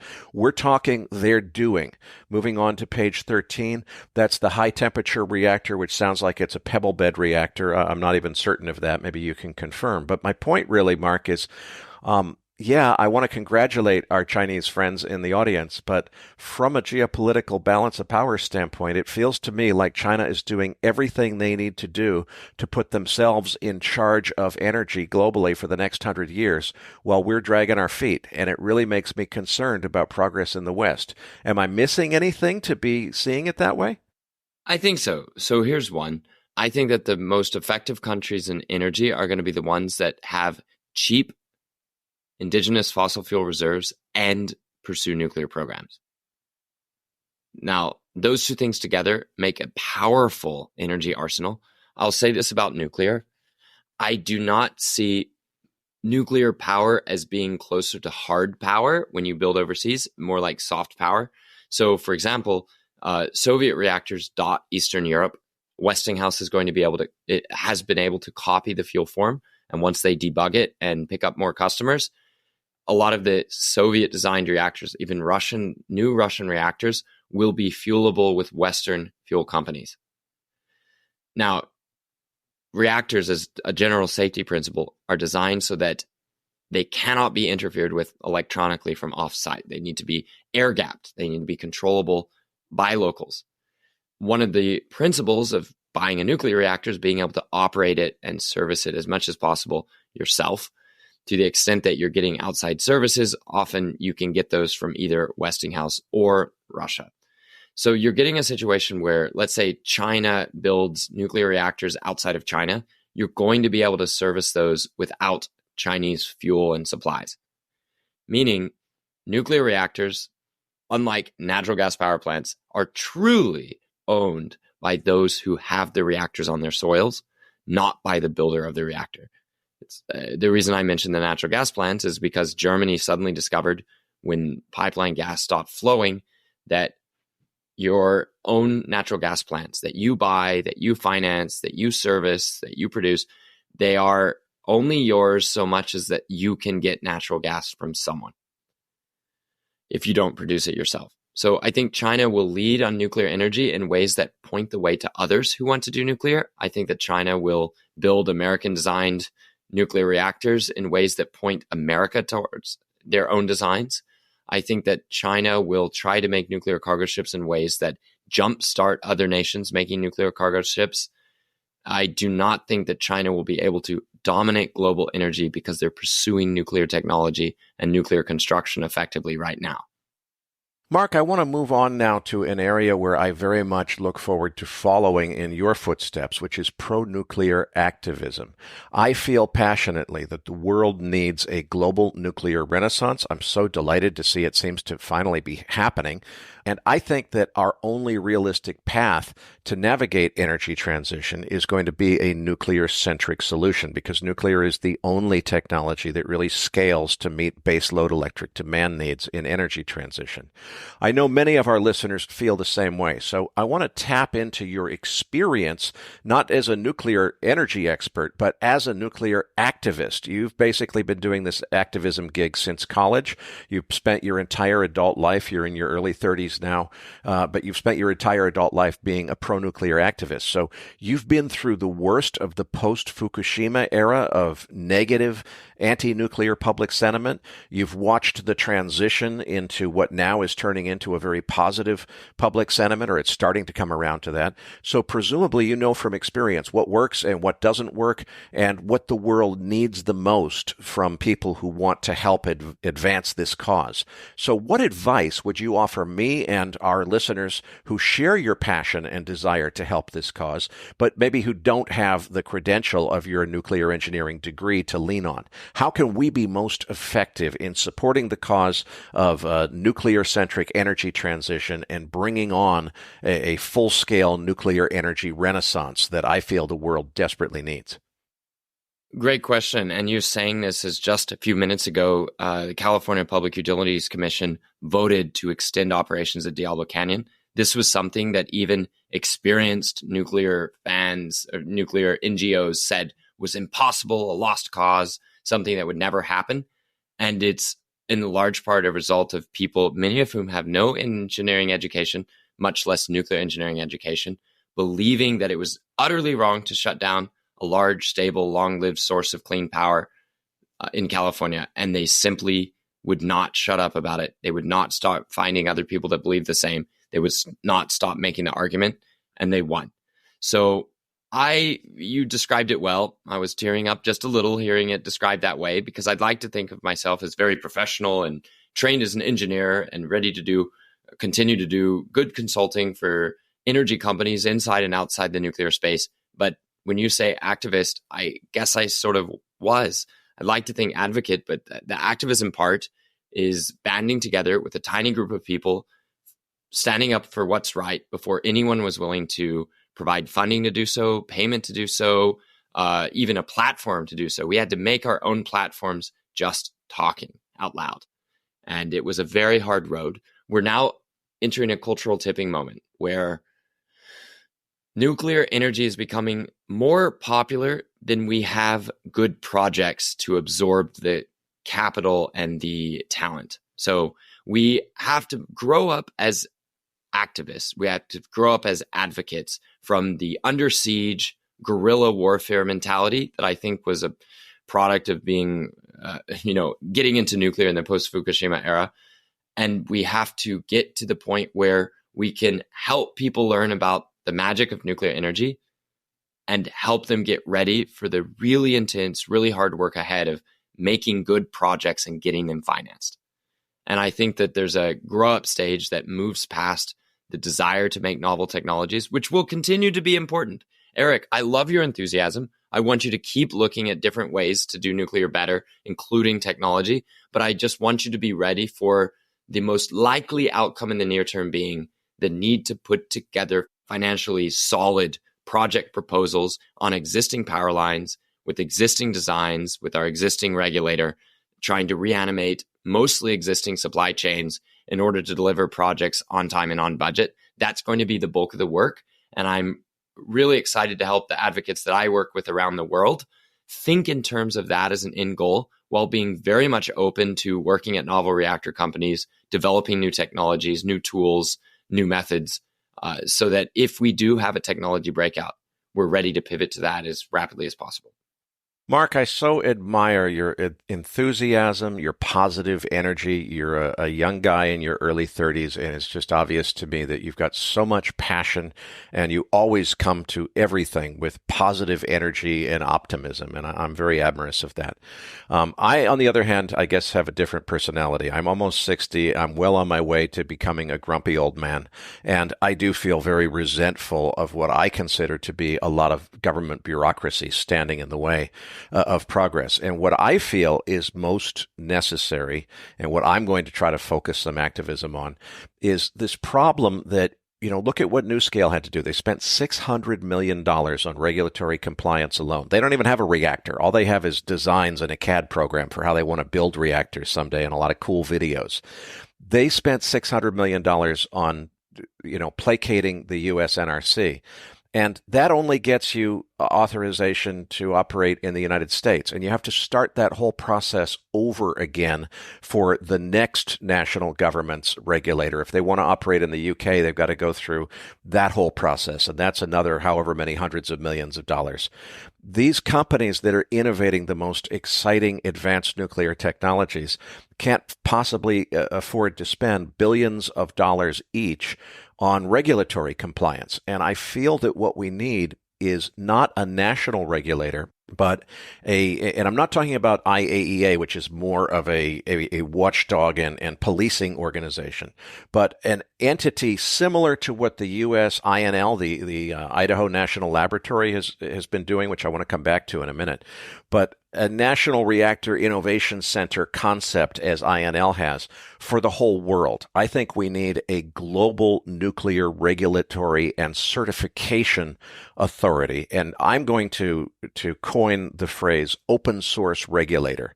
And what I mean by that is, instead of going and having to jump through hoops for the NRC and then jump through a different set of hoops for the UK regulator and another set of hoops for the French regulator, I think we need a paradigm change where what the world adopts, and I'm going to try to begin lobbying governments with this idea, is to create an international consortium of different countries that want to advance energy transition through nuclear technology and say, look, let's create one blanket organization which is going to certify and test new reactor designs. And we're going to invite all of the member countries to send their best engineers from their regulatory agencies and so forth to come participate.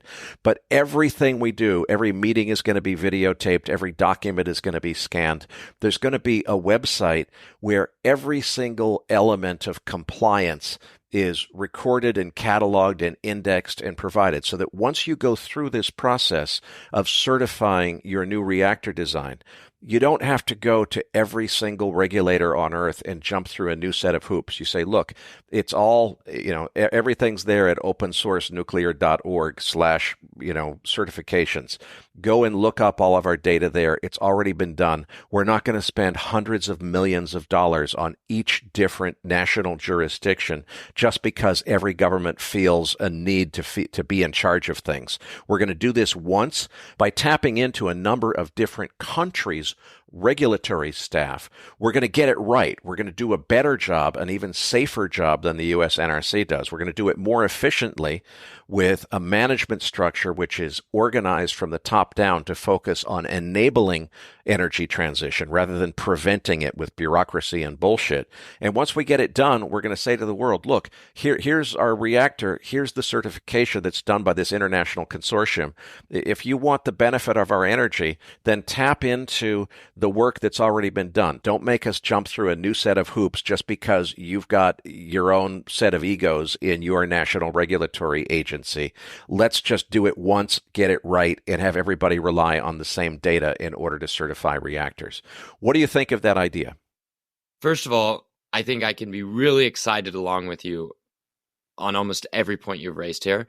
And I get to be the first person to tell you we are moving in that direction. We truly are.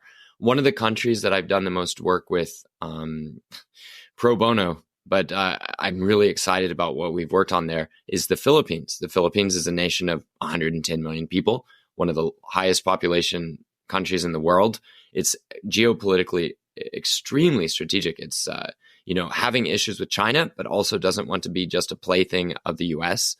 It provides a lot of the able-bodied sailors around the whole world. It provides really high quality, great labor force for countries around the world, especially in service jobs, which is, great for those countries like Dubai, UAE, where I just came from in Dubai, but is not great for Philippine families that are broken apart, for families looking for higher wages abroad. And it's got a great population pyramid for if you want human race to survive rather than die out. So they're continuing to have babies there. All of this makes it a very interesting case for nuclear energy. And it's got a grid that's a little constrained for their largest reactors. They would need to update their guidance on how big a single unit could be to fit these reactors that I keep bragging about. And it has so many thousands of islands that it would seem to be an extraordinary test case for microreactors. So the question is, what are they doing with their nuclear regulator? Well, guess what? It's just been passed. A law to set up that regulator has just been passed in the Philippines House. It is now in the Senate waiting to go through. And the regulatory law was written by an outstanding and brilliant young nuclear regulatory lawyer based out of Australia, Helen Cook. And she's pursuing part of this vision of transportable nuclear law.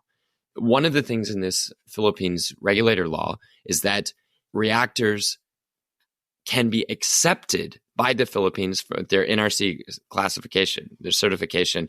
The Philippines has the right, but not the obligation to accept those licenses from overseas if they're traditional reactors, or after 2 years of operation abroad to accept those licensed designs in the Philippines. So you might call it an anti-guinea pig law, but still one moving in this direction of portable licensing. As lawyers like Helen Cook help countries set up their regulatory structures around the world, as a new generation of thinkers in nuclear regulatory law work with a new generation of countries that are increasingly excited about nuclear energy's potential, but have no pre-existing regulatory structures for it, I think you're naturally going to see this legal advice converge around highly portable nuclear law, where you can certify a reactor in one country and give another country the right, but not necessarily the obligation to accept that license. So that's not perfectly the vision you outlined, but it's definitely moving towards it. And I think that type of thing will become more and more common as young countries get into nuclear with a huge amount of optimism. And although they don't want to be test beds themselves, they don't want to be, say, felt as dumping grounds, they would love to be able to take advantage of new reactor technology that gets through the regulatory system of the advanced nations as rapidly as possible. Well, the approach I want to take, Mark, is to work with a sovereign wealth fund to fund the creation of the Toyota of small modular reactor manufacturing companies that creates that fully robotic assembly line to build reactor components in fully robotic mass production assembly lines. And frankly, I don't care whether 100 megawatts fits into one container or 10 containers. If we can make it in containers and make it possible to get the economies of scale of building those containers on robotic assembly lines and ship them all over the world and build modular power plants out of them, the question then becomes, becomes, okay, how do you overcome the regulatory hurdle? And my model for this is to work with the sovereign wealth fund to fund the creation of that business, but also that country's government to seed the creation of this global consortium of countries that would all share in the creation of a single regulatory certification agency. They might have their own regulators to do their own in-country monitoring and surveillance and regulation, but in terms of certifying new reactor designs, which is where the big hurdle is for investment in these small startup companies, if we could get a consortium where you only have to go through the certification process once, my approach to this is say, look, everybody who wants to join that club, join the club. Big countries like the United States and the UK and France are going to say, no, we're in charge. We have to do it our way. And my answer to that is fine. We'll sell our reactors that are going to deliver much more cost-effective energy to the countries that want to play ball with us. And when you guys are ready to take advantage of that economic benefit, you can get on the bandwagon too. But I think there's an opportunity for somebody to, I can't do it as an individual, but for some sovereign government to propose to the rest of the world, look, we need to create a nuclear certification facility that's going to allow new reactor designs to get certified once, allow the companies that are designing and building them to only have to pay for that certification compliance overhead once, and then a whole bunch of countries are going to allow them to operate on their soil based on that one certification. So I didn't know about Helen Cook. I will definitely look her up after we get done taping this interview because I want to talk to her about how her ideas might jibe with mine. Let's move on now, though, because I've been kind of bad-mouthing the U.S. government. One ray of hope I do see is INL, the Idaho National Laboratory.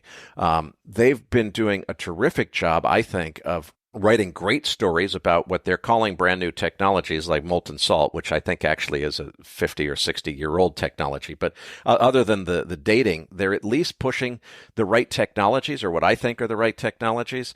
They've got this National Reactor Innovation Center, which is chartered to work with small startup companies to advance new designs. I don't think their budget is big enough. I don't think they have a high enough position on our national agenda to really be effective. But it seems like they're doing some really cool stuff there. Are there other rays of hope on the U.S. government front that I'm not aware of? And what do you think of the work being done at INL? So I've got to visit INL. I went there in late June, early July of this year, and I really was blown away. The folks at that lab really want to help, and for the most part have been given the money to help advanced reactor developers get as far and as fast as they can. One of the things they are empowered to do is to offer sites at the lab themselves. So out at the remote operations away from the city of Idaho Falls itself for companies that want to build reactors on site. They were extremely excited about hosting the first NuScale plant, and I think that's going to be a fairly disappointing blow if that doesn't happen.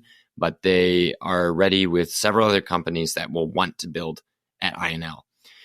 I think that they are moving in the right direction with what you might call the picks and shovels side of this gold rush. They are working very hard on things like developing the probes, developing the instrumentation, developing the testing facilities. I think that they would be best served by being given a few $1 billion to make the VTR, versatile test reactor. I think it's an absolute crying shame that somehow got lost in the different congressional priorities around nuclear. I think we desperately need more advanced reactor test beds. We desperately need the VTR. And it was a huge blow to American innovation in nuclear to not have that start in construction. I think that the Navy is right to commandeer lots of test reactor time, but I think this leaves, because they're crucial for our national defense, international security, really, with our naval reactors programs. But that means that we have very few places that we have the neutron levels, the irradiation levels, and the testing physical volume that we need to advance lots of different nuclear companies at once. So we've got to have more funding for test reactors. I think that is a crucial bottleneck. Another thing we probably need to do is have more funding for INL to have staff to execute on the funding they've already been offered to help advance nuclear reactors. I think that there's a burst of funding that doesn't all come with the right parts and pieces to make best use of the INL's extensive facilities and nuclear-friendly communities. What else? I think that the lab director, and who I was fortunate enough to get to travel to Baraka nuclear plant with just a few days ago, that's John Wagner, and his second in command, Jess Jean, who also came to Dubai. I think that they are both absolutely outstanding, absolutely dedicated to the nuclear renaissance. And I think that I couldn't ask for a more nuclear welcoming environment if I were going to build a nuclear company in the U.S. Well, I definitely agree with you. The INL guys are my heroes on the U.S. government front. The rest of the U.S. government, particularly the NRC, I think we'll just have to agree to disagree on. Mark, I can't thank you enough for a terrific interview. But before we close, I want to talk a little bit more about what you do at Radiant Energy. I'm just so impressed because these days, unlike when I first met you a year ago, I mean, you are just super swamped with paying work, people that want to hire you to consult for them and so forth. You still have found time to continue doing your pro bono projects, including one called GPOI. Well, I'll let you tell us what it stands for.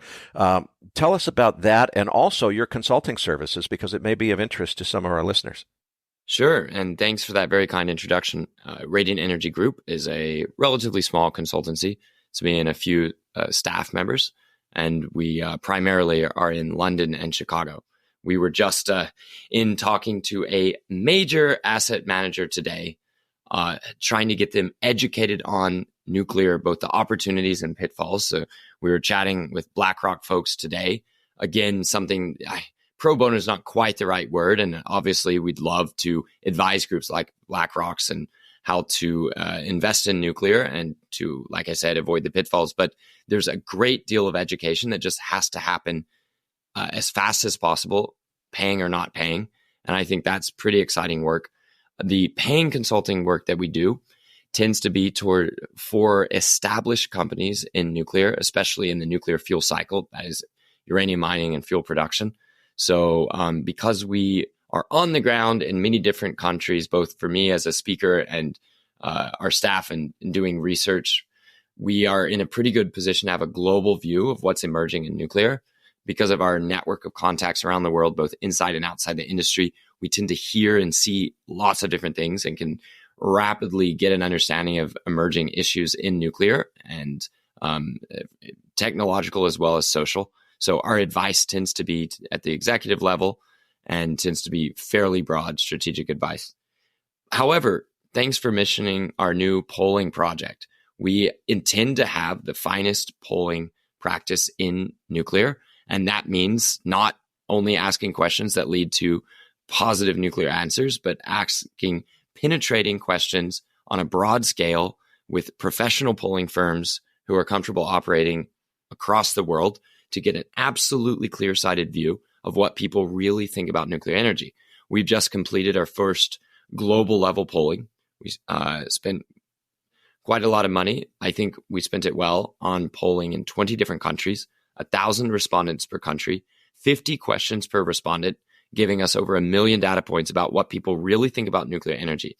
Everything from whether they think it's low carbon or not, whether they prioritize reliability or safety or cost in their energy preferences. And we compared nuclear on all these metrics against a range of other energy technologies.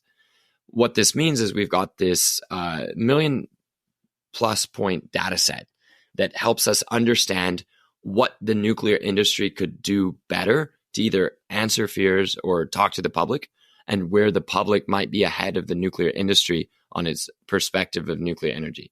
One of the most surprising findings is that in a number of countries that really love nuclear energy is not seen as low carbon. Let me reemphasize that. Some countries that love nuclear energy don't even see it as low carbon. What appears to be happening there, Eric, is that low carbon energy policy seems to be associated with lower economic growth and sort of Western outlook on the climate. And there are some countries that love that their countries are building nuclear really, really quickly.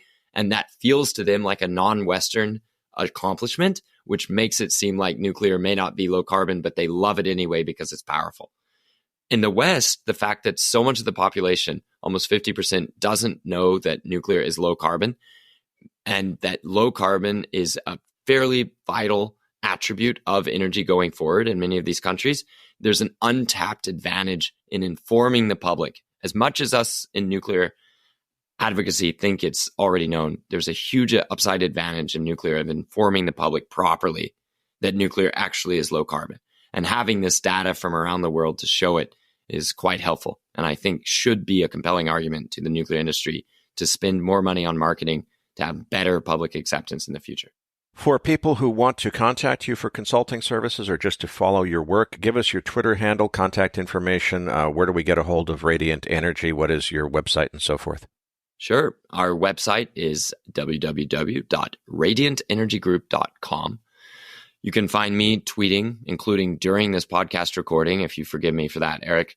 It was important news, though, in Diablo Canyon. You can find me tweeting at EnergyBants, that's EnergyBants,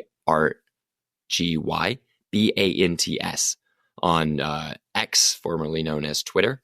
And you'll find almost nothing of me on LinkedIn, but you'll find us posting our research and publicly available studies there, along with my colleague Richard Allington, who leads our global polling program from London. Mark, thanks again for a terrific interview. Listeners, we know that most of you value actionable trading advice in addition to high-level big-picture interviews like this one and last week's Broken Energy interview with Lynn Alden. So let me address that issue before we close. Unfortunately, there aren't many good ways to invest directly in nuclear energy yet. Cameco, ticker symbol CCJ, owns half of Westinghouse, the company that built most of the old-school conventional pressurized water reactor fleet in the West. So that's the most obvious play if you expect the nuclear renaissance to focus on building more of the same, which is not my personal outlook. Unfortunately, investment in the advanced nuclear startups that I think are doing most of the important work is limited to accredited investors who can participate in private placements. For example, Copenhagen Atomics, a company that I've invested in myself, is conducting another capital raise right now. If any of our accredited investor audience are interested in that private placement, email me and I'll put you in touch with their CFO. But unfortunately, the advanced nuclear industry is still in its infancy, and there are very few public companies in the sector. Investing in the reactor fuel rather than the reactors themselves is the best proxy available for participating in the nuclear renaissance, and uranium mining shares have been on fire since early spring of 2023. So to satiate the desires of our listeners who are looking for more actionable trading ideas, we'll be bringing Uranium Insider newsletter publisher Justin Hune back for an in-depth interview specifically on investing in uranium and uranium mining shares. Justin and I will also discuss conversion and enrichment and how recent U.S. legislation restricting importation of Russian enriched uranium products will affect that market. So that's a wrap for our 2023 New Year's special. On behalf of Patrick Ceresna, Nick Galarnik, Mark Nelson, and myself, Happy New Year, everyone. We'll be back to our regular show format next week on January 11th, 2024.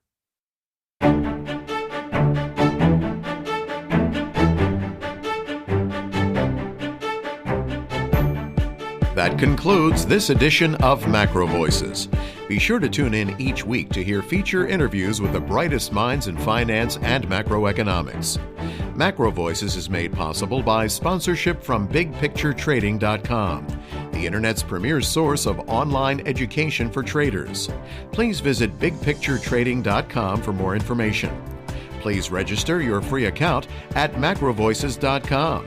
Once registered, you'll receive our free weekly Research Roundup email containing links to supporting documents from our featured guests and the very best free financial content our volunteer research team could find on the internet each week.